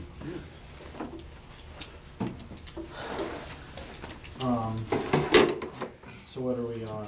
All right, we're File on to survey? survey review. So there's a pile here, if anybody doesn't have one. So I didn't mean, the first heading on this first page is residential and business survey strategy. This is not meant to be the strategy, it was actually my initial thoughts on how we could disseminate the survey and collect the information. It's just points for discussion, so. Yeah, well, I think I could probably find the survey that went out to businesses in Northampton. Because it's similar. I'd be interested in thing. seeing that. Yeah. Northampton is going through like basically the same thing. Yeah. Yep, that'd be great, because we're trying to rapidly move Yeah. through this Yeah. in the interest of time and collecting this information. So if you have it, I can give you my email address, and Yeah. I'd love to see it and incorporate what we can. Toward that point, is the goal of tonight for us to review and approve something? I don't know if it's so to we can- approve, but it's definitely to get as far as we can, or to decide when we'd like to get this out by, because I know we've been going month by month, but if we need to meet more often or through Yeah. email or something to get to work on this, because I know we've I been, don't know if we did a formal vote, but we did approve the residential survey at one of them, the last meeting. I think we have voted at the end of it. So Right. This is good, so. Okay, yeah, apologies. Yes, this is the first So- time that this is. it's really the business, and, as far as what I've listed here, this is all stuff that, in talking with, I had a meeting with Mo at the chamber, and so I learned some things from her and incorporated them here, but also in talking with folks and looking at just talking points that Comcast and Charter have when they, on their sites. It was more about what, how we need to talk to businesses and what businesses' concerns are, and what he was saying about service level agreements is definitely something I think we need to look at a little more closely, because I do think we do have larger businesses than Greenfield. It seems like does, if they've got the bulk of their businesses have 6 employees or less. I think, are we even gonna decide to go after business service for along with residential at the same time? Are we Yeah. talking to 2 different types of customers, and we have 2 different sets of concerns? Are we able to get into SLAs at all at this point, when we start to do a pilot project or something like that, so. But these questions are all things that I put together. I don't know, they could probably be reordered and billed in a certain way. I did share a link with everybody I put all these questions into a Google Form survey, just to see how that would look, because it's obviously different than this. So, yeah, just interested in your thoughts and, questions you'd want to strike, questions that are redundant, questions that, maybe issues that you don't think are addressed in the survey. Because I got about halfway through the residential one, also doing a Google form, so. And I kind of, I was trying to keep it to a minimum number of questions. There's 17 questions here with one open-ended question at the end for more feedback. But if we need more, Yeah, I left that, I also put name and address, because I Yep. remember what Westfield said about the addresses, engaging the interest in various neighborhoods. yeah, I didn't know if in that town. was different, if we'd want to do that through a different form, or if we could collect that. But I don't, as I worked through the business questions, my fear was my questions maybe were a little too probing, and of, like, are you gonna, as a business owner, are you gonna be like, I'm not telling you that, like, I'm not gonna to reveal that We could information. set this- And they necessarily wanna stay anonymous in the survey as opposed to We should probably submitting a give them that form. option, and we Yeah. can also, it doesn't have to be that all the fields are required, all the questions are Right, required. they can skip a Exactly, question. I didn't Yeah. require, Yeah, you we're can, just trying to collect you data. can actually set that at the question level Yep. within Google the Forms. Google Forms. Yeah, it's amazing. I started really digging into it today, so I think we can control all of that. Yeah. And is there, I've never used Google Forms, is there like an analytics platform where we can take those There's surveys? two ways to Yeah. do it. You can actually collect the information. You get a report at the end, so you see all the responses, and it'll give you the analytics. But you can also then send it to a Google sheet at the same time, so you can do Okay. further analysis on it. So that sounds sufficient for our needs. Yeah. Yeah. So I see your question here, do we ask them to share the name of their IT company? Yeah, it's more about finding out how many of these businesses are managing their own IT services versus contracting that out, and potentially, you've got this ISP interacting with an IT provider rather than a business directly.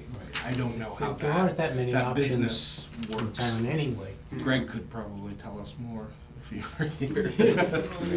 But it would be interesting to find out how that, and that was another thought I had on this strategy page, was maybe once we start to do these surveys, maybe we select some kind of cross-section of businesses in Easthampton to do a more detailed follow-up with and talk to them. It's like Pat Broff's, their insurance Take business, like, compares, yeah. it would be That's a interesting to good find idea. out at a retail business and, something out, another.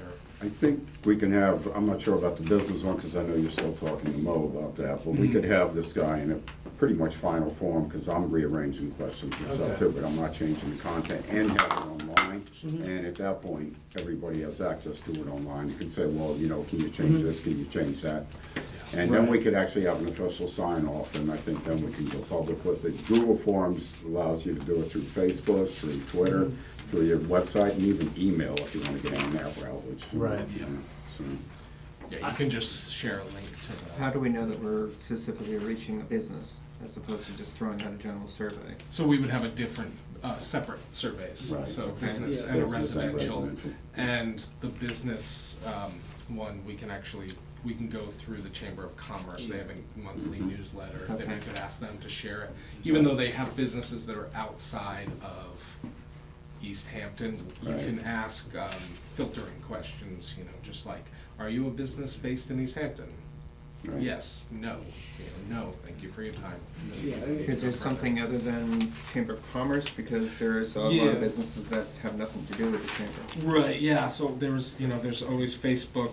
I put a link down on the strategy. I listed some ways I thought we could get as much Should we go over that outreach. first? Sure. So I'll just go through this and we can talk, these are my talking points, Is there an but, extra copy of that? oh yeah, I think there's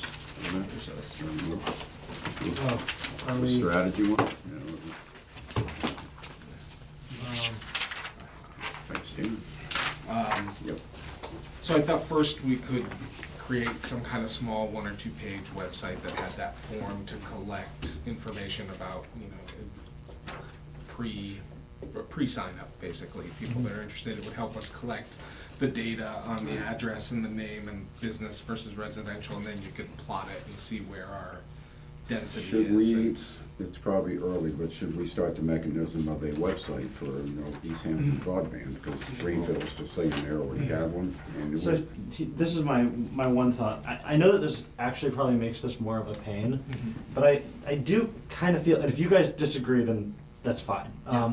I do kind of feel like there's something valuable about doing this if we're gonna like have a landing page for all of this, Yep. having that landing page be our existing committee page on easthamptonma.gov.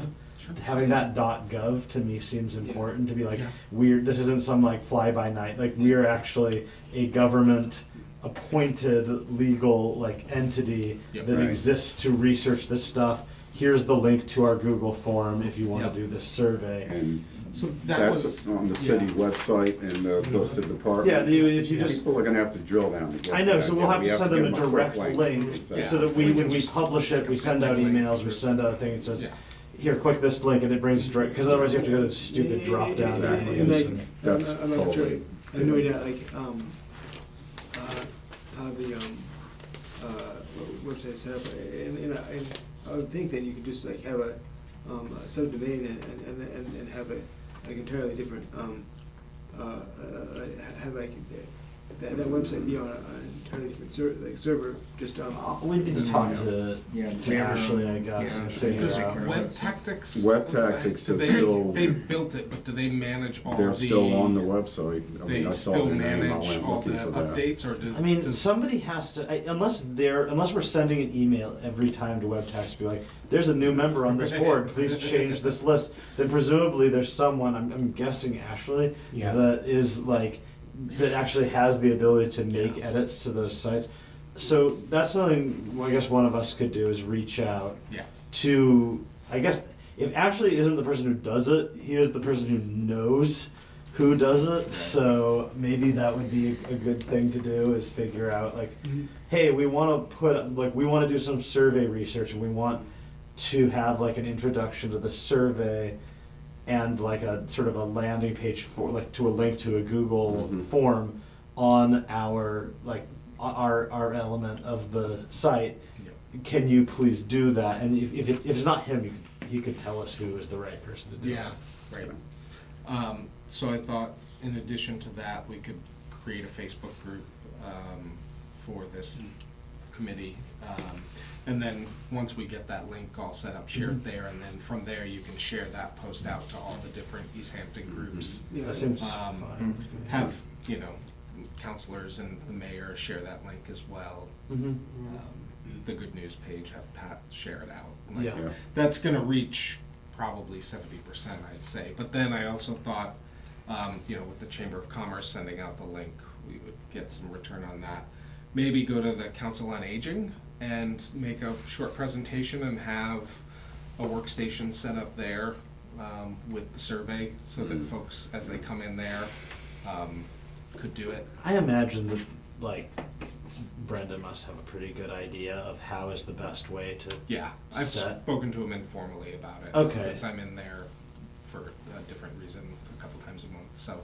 All right. Yeah, I've mentioned it to him, so we could do something Yeah. like that. And then I thought maybe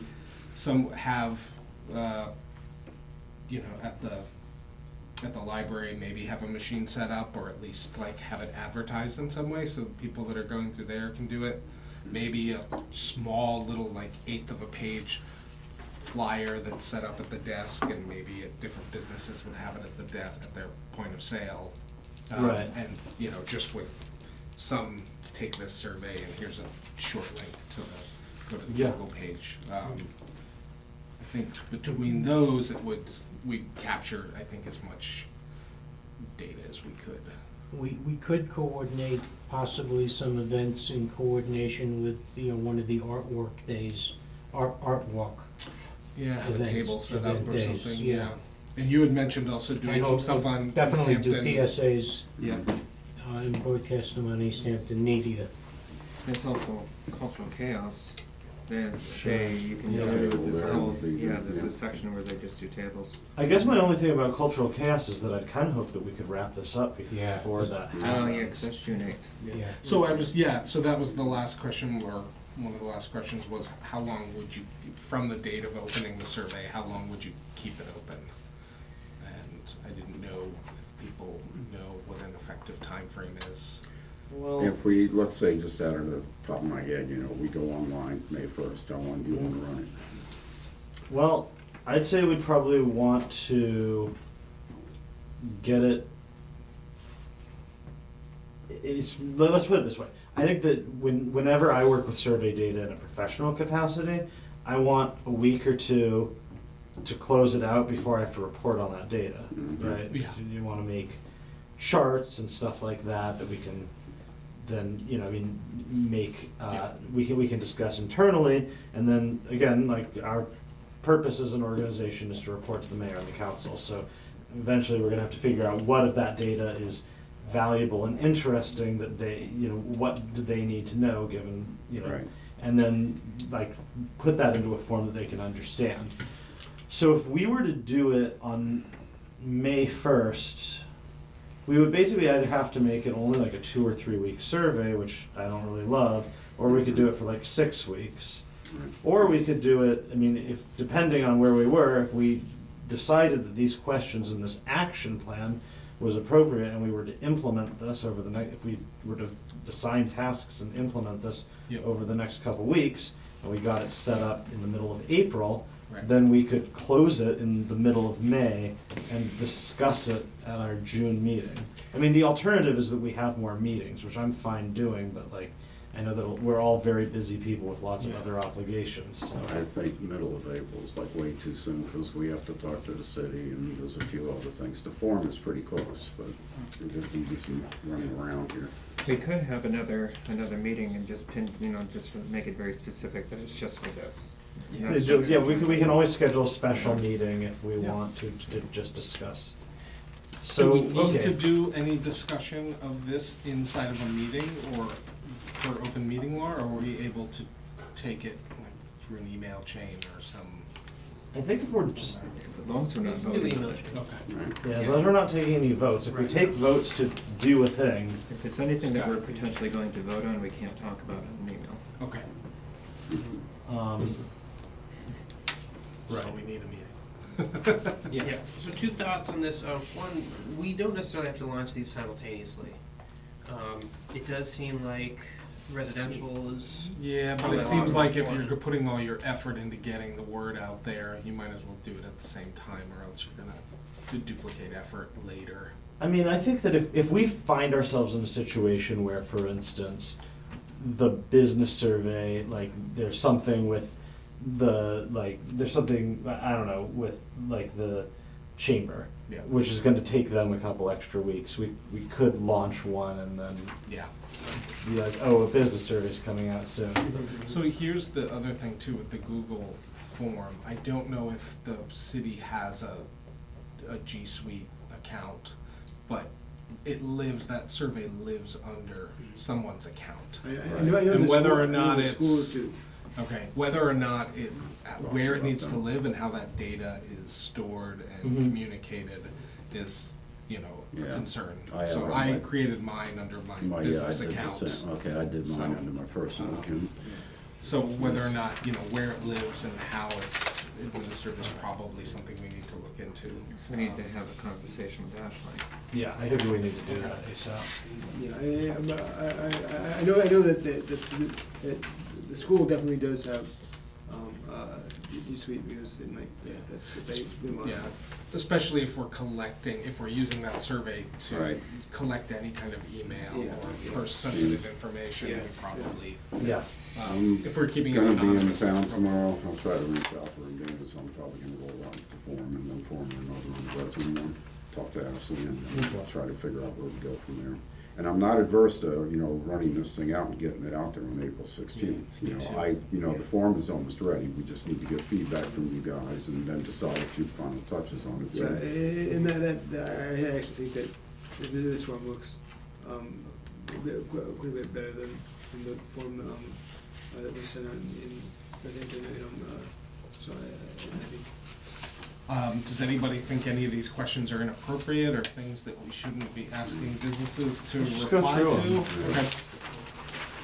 so we're doing the business one? Sure, yeah. Okay. So the first, I just wrote a note, ask it. There are different tiers of service, like GSET was talking about, John was talking about, and also in the business services that I looked at, there are different tiers, so I don't know if we wanna ask a question about which tier they're using, but, so, again, some of these are duplicates of residential questions. How long have you had your current internet service provider? How many employees does your company have? Approximately how many workstations are connected to your company network? With employees, we should maybe have 100 plus. Yeah, I think I actually put Yeah. that on the Google form, was 100 plus, so, yeah. On question 3, Yep, I'm not sure workstations would be the best term. word. Yes. I'm thinking, devices connected. Yeah. I thought it was Because maybe you've a got little bit workstations, different, you've right? got laptops, you've got servers, you've Yep. got phones. You're right, yeah, and I didn't know what the best, so workstations to me seemed more apt for businesses because they're more concerned about, you've got employees sitting at computers as opposed to families that have tablets and phones. Well, and- but Yeah, but yes, if I you know have a what you're mobile saying. sales force as part of your Yep. business, they're carrying laptops and tablets. Or even if Yeah. you're like a coffee shop, Yeah. Sure. you Right, might your have point of 20 sale. people with laptops connected to your Wi-Fi at any Hmm. given time, and That's that's good, that's a good, you know. yeah, do you need, yeah, that's actually a good question, separate question is probably. you might have customers What- that are connected Yeah, to you. so devices, yeah, that's, I think, a Okay. better term. And I didn't know, again, if you have any thoughts about ranges here, if there's some way to break it out that's maybe more, I think these are fine. I would just Okay. add 100 plus. yeah, I don't know if we have any businesses in East Hampton that have 100 plus devices Right. connected to them, but In probably, Schools. Eastworks, may. But Eastworks Eastworks. would be a business. we'd have one Right. thing In a going way, into that, and then they'd have there's their Wi-Fi, room. like generally throughout, where Eastworks, I guess, is. yeah. So again, another question on bundling, do you bundle your service with any other services like telephone, cable? I don't know if there's any other. Or both. I put both in the survey. Yeah. yeah. Thank you. Do you use a third-party IT services company to maintain and support your office network? If not, do you have dedicated employees who manage your office network? I just thought it was important to make that distinction, just based on how, if we were, I don't know how customer support would work in that case. It's just, I think, an interesting question. If you're dealing with an IT provider, they may have different ways of talking to an internet service provider than somebody, if I'm just, we're just bootstrapping Good point. IT services. That's a really Small interesting company. point. Yeah. I've been in that space of Yeah. being the IT person providing, it just goes a little more smoothly because you know how to act. You know, the Yeah. language, yeah. Yeah. Yeah, I think it's interesting to separate out those businesses who are generating that revenue enough to support that kind of, like, we can contract out to IDS or Suite 3, I think it's called now, or we have to just, hodgepodge it together through people in the office. If you do use a third-party IT service provider, do they handle support if you experience an internet outage, or do you contact the ISP directly? I just thought that would be something interesting to know the answer to. How often do you upgrade computer network hardware? Again, this is just getting at I equipment would say hardware expectations. and software. Okay. Well, the software would potentially be on a much, that would probably be on a monthly, if not, for some stuff. Would that be a different question? But, if a business, uses, big software packages, Mm-hmm. that may not be, not like upgrading Microsoft Word, but if they have a business package that's running their production floor or something like that, that's a major upgrade that you're not doing on a weekly, monthly Right. kind of basis. I think I'm more getting at what kind of hardware that we would need to support or provide Well, that but kind of service. then And we wouldn't necessarily provide that software if it was like. No, I'm not saying we would provide it, but,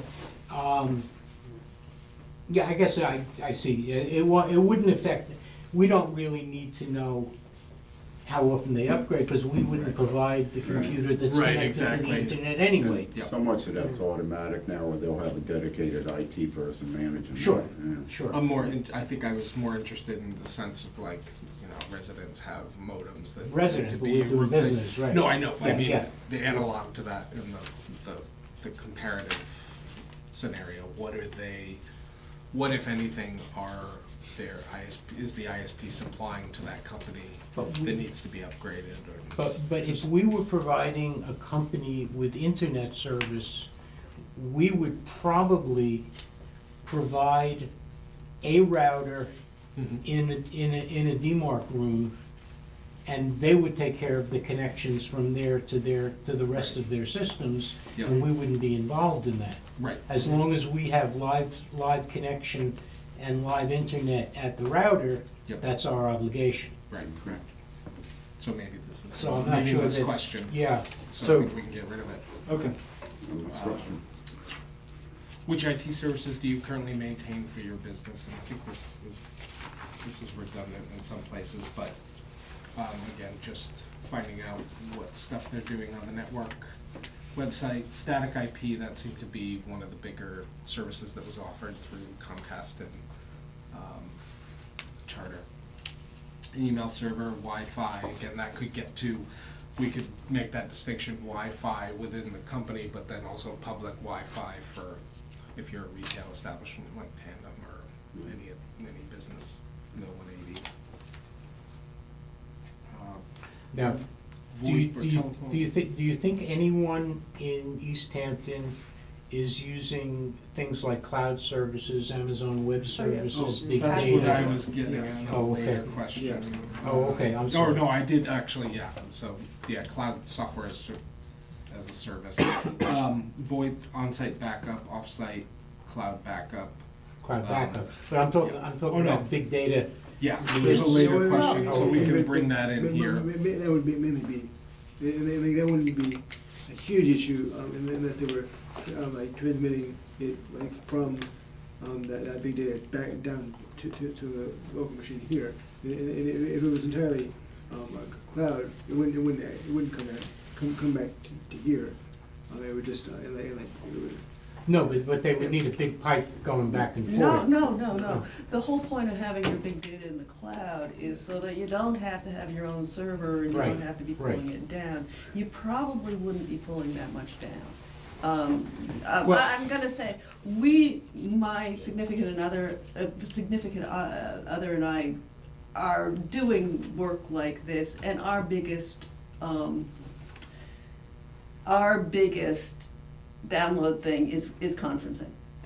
So I had put that on the Google form and I failed to Okay. update it here, Because- but it would be dedicated video conferencing. Sure.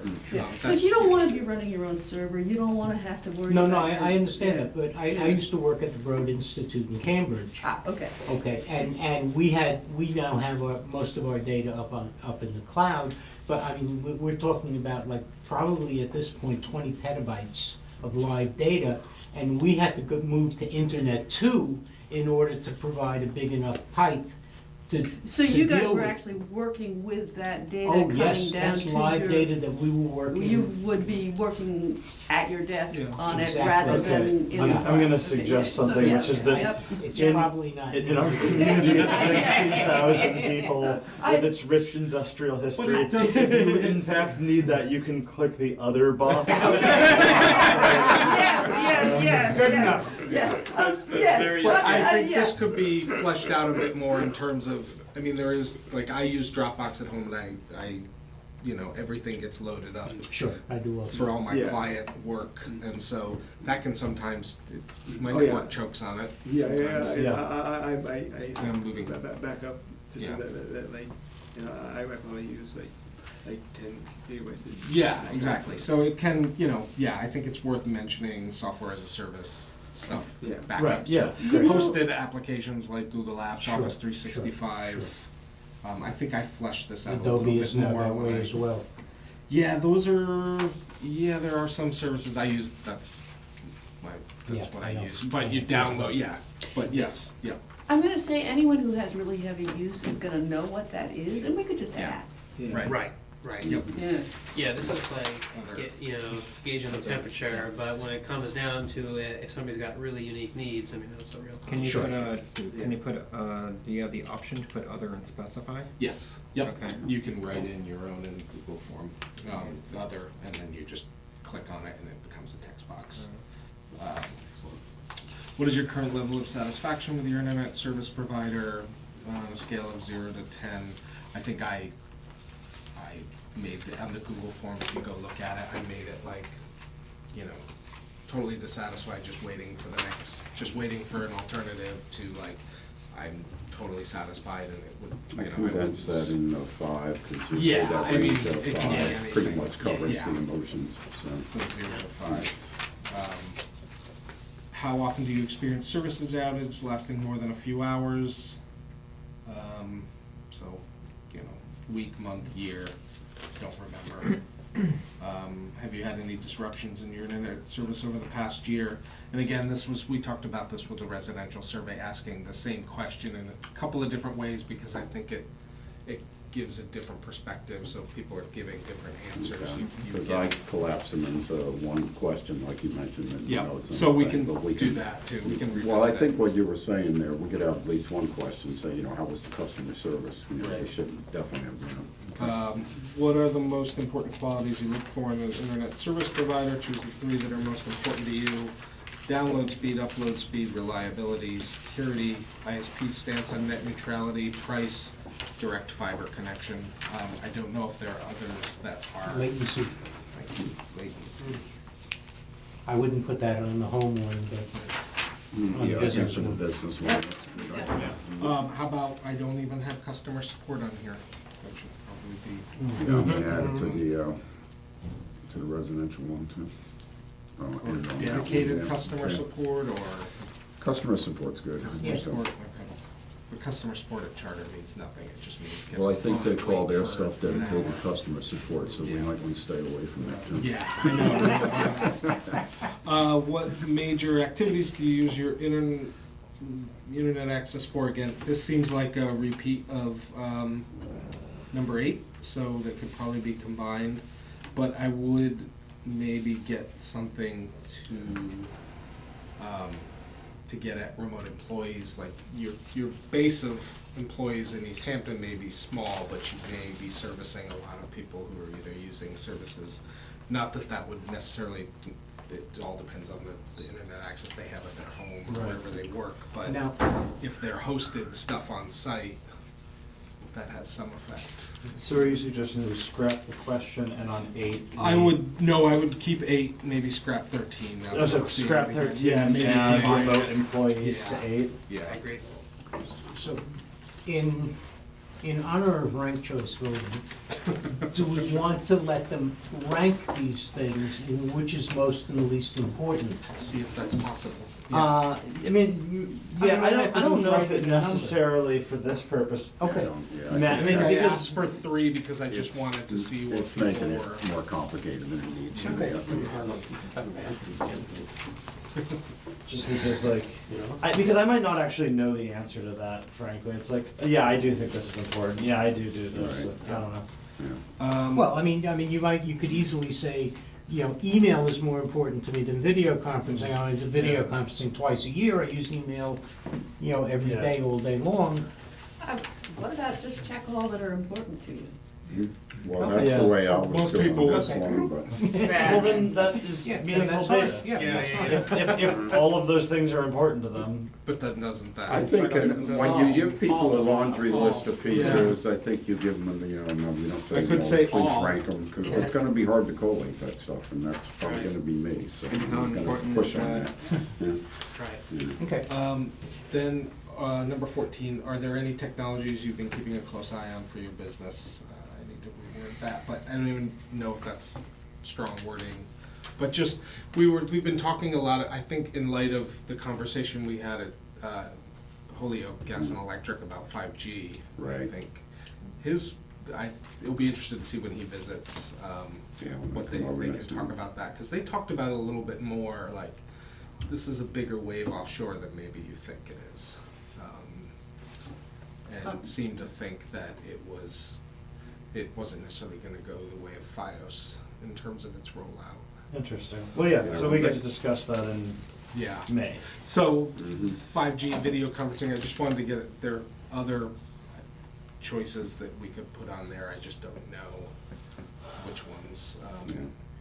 I've been concentrating on the residential one, but once you incorporate these updates, I'll go through to the business Okay. one with you one last time. Internet of Things, maybe? Internet of Things, okay. Cloud services.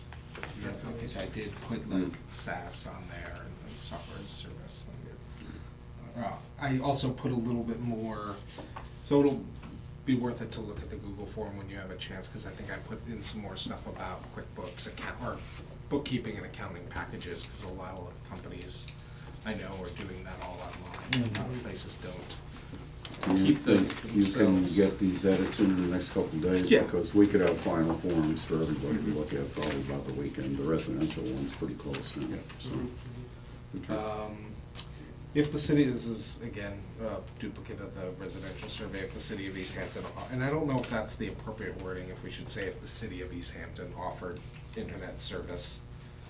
I don't know if it'd be worth it, say like a municipal entity offered. Well, I guess it is, at the end of the day, it is the city. Right. Yeah. It works. I think that's fine. If the city of Easthampton offered internet service at a competitive price with other internet providers, would you consider switching to this service? And it would be, yeah, I think.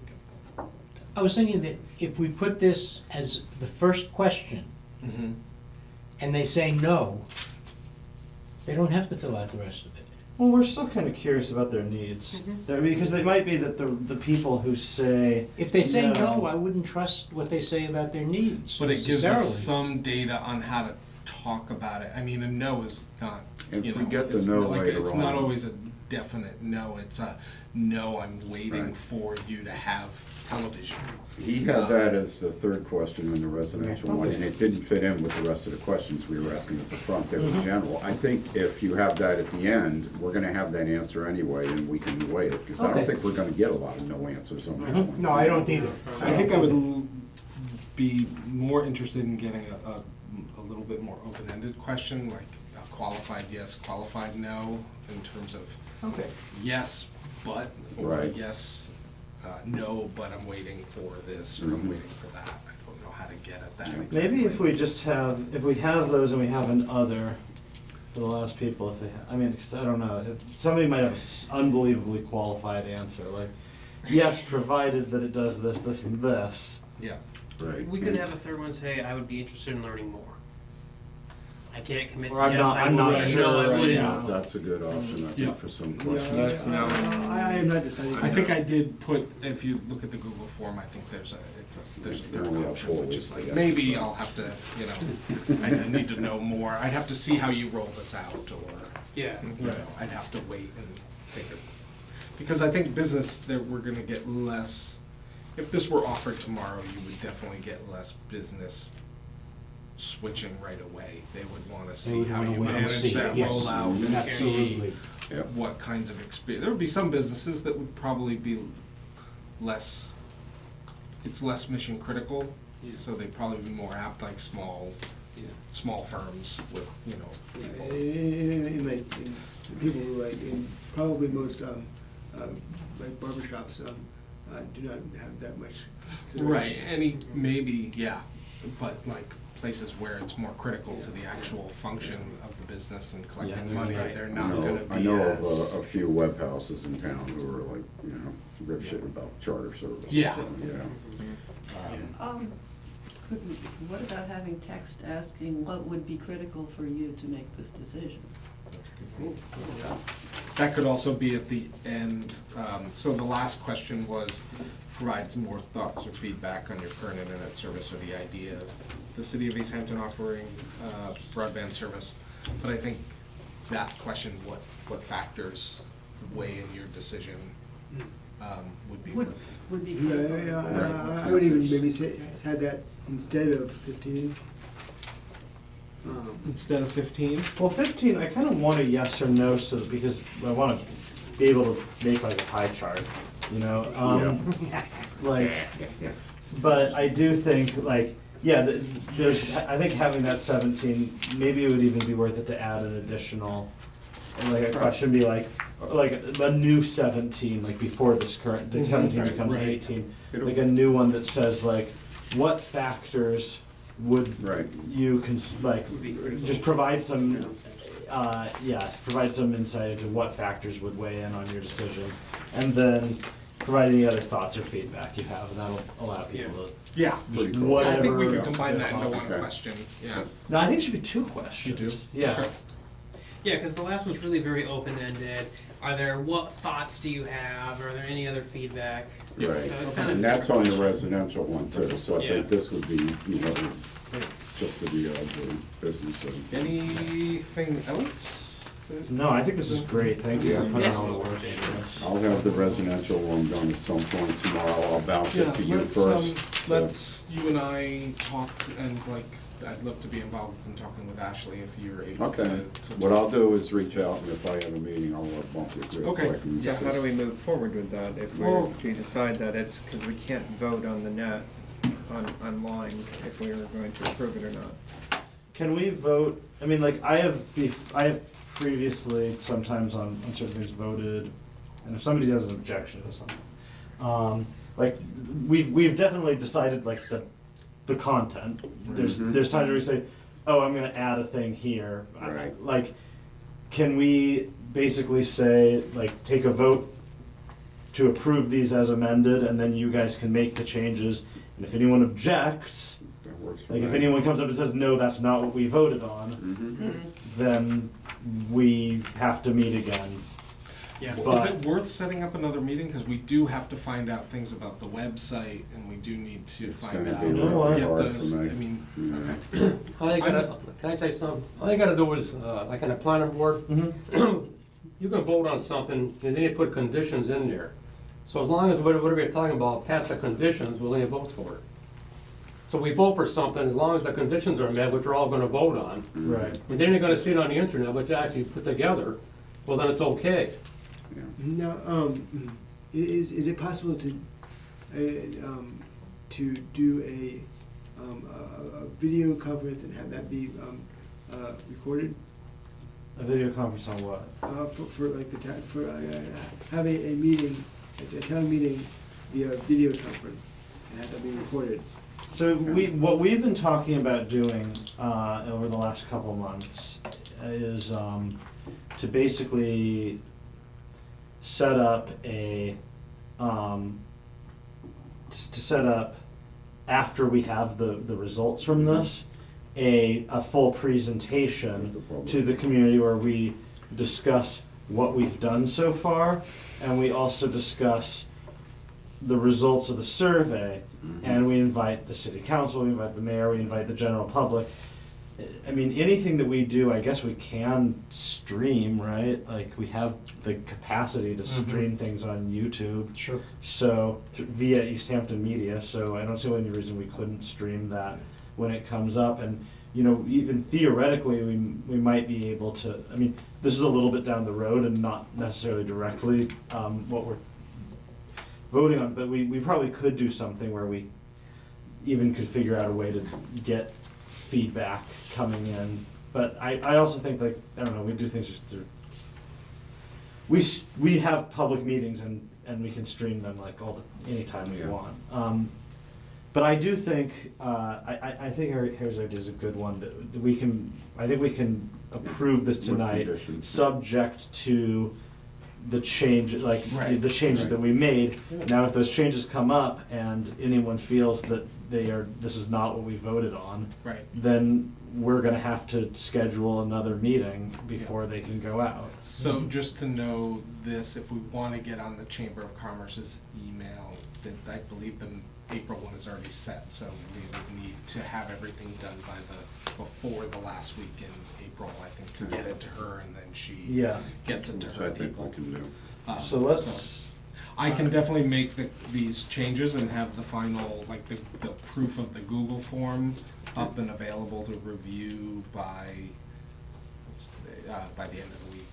Okay. So- Ditto with the residential. I'm going to make a motion to approve both these surveys, conditional to the changes that we've discussed I'll tonight. second that. All in favor? Aye. No, I can't, I'm not a member yet. Yeah. But we appreciate your. We'll take all the support. Okay, beautiful. So from that, like, if we've approved them, does anyone have it, like, if Ashley says, if we reach out to him this week, he says, yeah, absolutely, just throw me a link, I'll put them up. Does anyone have any objection to us just doing that? That's gonna be. No. Nope. I think it No, just sooner depends on the how better. much copy you want on the committee page, like explaining this, and if we need to review that, and I don't mean, think it's- we do, frankly, like, provided that we're not making any outrage, if we just say like, hey, we're interested in doing a survey about this, and here's the, like, So do we need to vote also on creating, I mean, one way to get this out on Facebook is to actually have a dedicated page for this committee. Can I create that to put the word out? yeah, yes, I Okay, think so. I don't know if Like, we need to vote the- on it or it's like subject to anything. Right, the planning department has a website, or a Facebook page, the city Okay. council has a website. Right. But I think that is a good idea to, maybe to vote to authorize somebody to do Which that. I'm already looking into the Facebook group, I'm fighting my way through that this afternoon, so they don't seem to think Easthampton, Mass is a valid city and state combination. Yeah, they don't think I'm a city councilor. It's- No, but so- We whatever. can set us all, you can create a Yeah. group and create multiple Right. admins for the group. It doesn't have to reside in one Right. person's So I'll hands. do all that also this week, because I want to be able to test this thing and make sure it works on Facebook, the Google Okay. Forms, and that it's seamless and easy to use. It's just a So, link, yeah. actually. It's not gonna, you wouldn't take the survey within Facebook. Right. It'd It'll just be link up. to the. Yeah. Yeah, and it should open up another folder and then be totally Yeah. independent, so, yep. You know, you got a lot of people that are, they're not on Facebook, We've. and they're not on Twitter either, including myself. Right, which is why the part of this plan encompasses how to get the word out to a Yeah. larger group, Yeah. like Yeah. putting it on the city page, Did you hear what, putting it on East Hampton Media, Did putting you hear what flyers John out, said? having it Go available in the to the library. big wire, go down. Yeah, putting a We're flyer gonna up do on the that, too. community Yeah, bulletin I board. know that there are Right, a exactly, few people who don't, who are anti-Google, to the point where they don't like go on any Google sites. Well, that's just Well, gonna be you a thing, like, I Yeah. can't, Sorry, we don't Can't need make your everyone input. happy. The purpose is not to reach every single person, we'd love No. to be able to, but it's to collect enough yeah, yeah. data Right. so that we have We a have- You got a good idea. You don't good want- yeah. data set. we have, what, 7,000 households in East Hampton? Right, So if we get a few hundred of those, that by statistical methods is a, you know, Example. it's a fairly, like, that's, I would, in a normal survey that I do, be fairly happy with a sample, provided that there was no sign of like obvious right. skew in And it. I think we'll do better than that, you know, based on Yeah. anecdotal evidence from Westfield and Greenfield. But I do think that, and I'll jump on my city councilor page, which a handful of people pay attention to. and just say, like, Handful, I think um, we're selling yourself short. I can say, and I could probably ask like Owen and the I mayor. think we can ask the So mayor. the as mayor well would to- probably put it on her Yeah, I think page. every, And the mayor can do on her weekly announcement. yeah. Yeah, The mayor I'll and put it announce on, it. on Very my good. Internet for All And the website, Yeah. which Right. has page like is about 8,000 200. people. Yes. yeah, that would be good. That's half the, well, there are some people from out of town. I think we And- need to and, do, put a and qualifying these- question if we're gonna, that first from question out of on the survey, and Yeah. both of them has to be, are you a resident of East Hampton? Yeah, and that's Or also. are you a business Yeah, located to within avoid, East well, that's Hampton? another reason I Yeah, was we asking for the discussed that address. earlier. Yeah, but I yeah, think that has agree. to I think filter the out, 'cause resident we've got a question lot is of, good. like, Yeah, that should be first. expats who Yeah. are, Right, and that's, who are on Is there those a way groups. to tell where they're coming from, where they're? I mean, it's wherever they fill out the Yeah. form, I so. mean, if they lie, then We that can- sucks. We can but- try and, we can capture their IP address. Right, yeah. Yeah, but You'll be in charge of going out knocking Yeah, on their exactly. doorstep. All my, Yeah. all the websites I go yeah, to, when they and, suggest where you are, it's Yeah. Chicopee, it's Yeah. like. We can Belcher only- Town. They think I'm in Depot. Belcher Town. Yeah. And that's only for the residential survey, correct? Yeah. Yeah. So yeah, well, let's not worry too much about that. I mean, I'm not saying that no one is going to like lie to skew the results of this, Right. but I also don't think that that's gonna be like a. You could ask an East Hampton specific question, like which among these are not on special at Mount Tom's Ice Cream this week. Yeah.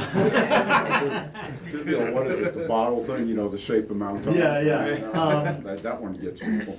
What, The Greenfield basically said, I mentioned this earlier, but I'm not sure everybody was here, but they just put it on Facebook, let word of mouth get around, and boom, they had Yeah, incredible, yeah. they got so many answers, they didn't feel a need to do too much online otherwise, just to reach out to the community that wasn't online. right, so when this is up, we all should just go and through whatever means we have, Right, personally publish this and also encourage people oh, yeah. to tell their friends and family We and need- neighbors. Yeah, We need a share button, that's for sure. The Easthampton, like, Facebook page has, like, probably has vast majority of people, who live in Easthampton and are on Facebook. So like, I think that should, The group page and the good news page will pretty much cover Yeah. the town. If we can If get you're on Pat Roth Facebook. to share it. Yeah, and he will, he actually Yeah. thinks this is Pat, kind of no, I exciting idea. definitely would be glad to So- jump on this. This is definitely good news. So, Yeah, will this be okay. happening, we just voted it, so once we have everything written, we're gonna do the survey, is that where we're? Yeah, let's just we're- put it up. okay, Let's okay. just get it off. Unless somebody comes up with an objection that says, I So don't is like that the way this is also, structured. can I create a flyer that we could then, just sharing this and giving the link to it and put it either at like Big E and Big Right. Y and maybe at the Yeah, library? we and- don't want- Does anyone have any objection to that? No, we don't want hard copy surveys. Community No, it wouldn't be hard copy, Yeah, it'd just just be a a link on a small small thing. eighth of a page. I mean, the You big, know what would be kind of cool? You know how some people have this like tear off a phone number for guitar link? You could just put the URL Yeah, that's along actually, there yeah, so that I if could do someone's that. like, okay, and then they can go home and type it in. Put it in come the back the giant. next That's day, the and barcode they're of it. all ripped off. You know. Or they just go on their cell phone and. Yeah. So, I know we talked about in the past, people who go to take the survey will be able to give their information and say, send me, updates and stuff like this. Yeah, But that would be different, but I think we need to, I think that would be, we would create a form, a specific form to get that information, like, I wanna be an early adopter, or send me when you start sending out updates, here's Right. my email, here's my address. and that's something that should be running more than the time that we're gonna have this survey available. But to Yeah, have that would a- be open, Yeah, but that do we could be wanna open-ended release for that Yeah, at the yeah. same People wanna drill down and time talk to us. as? Right.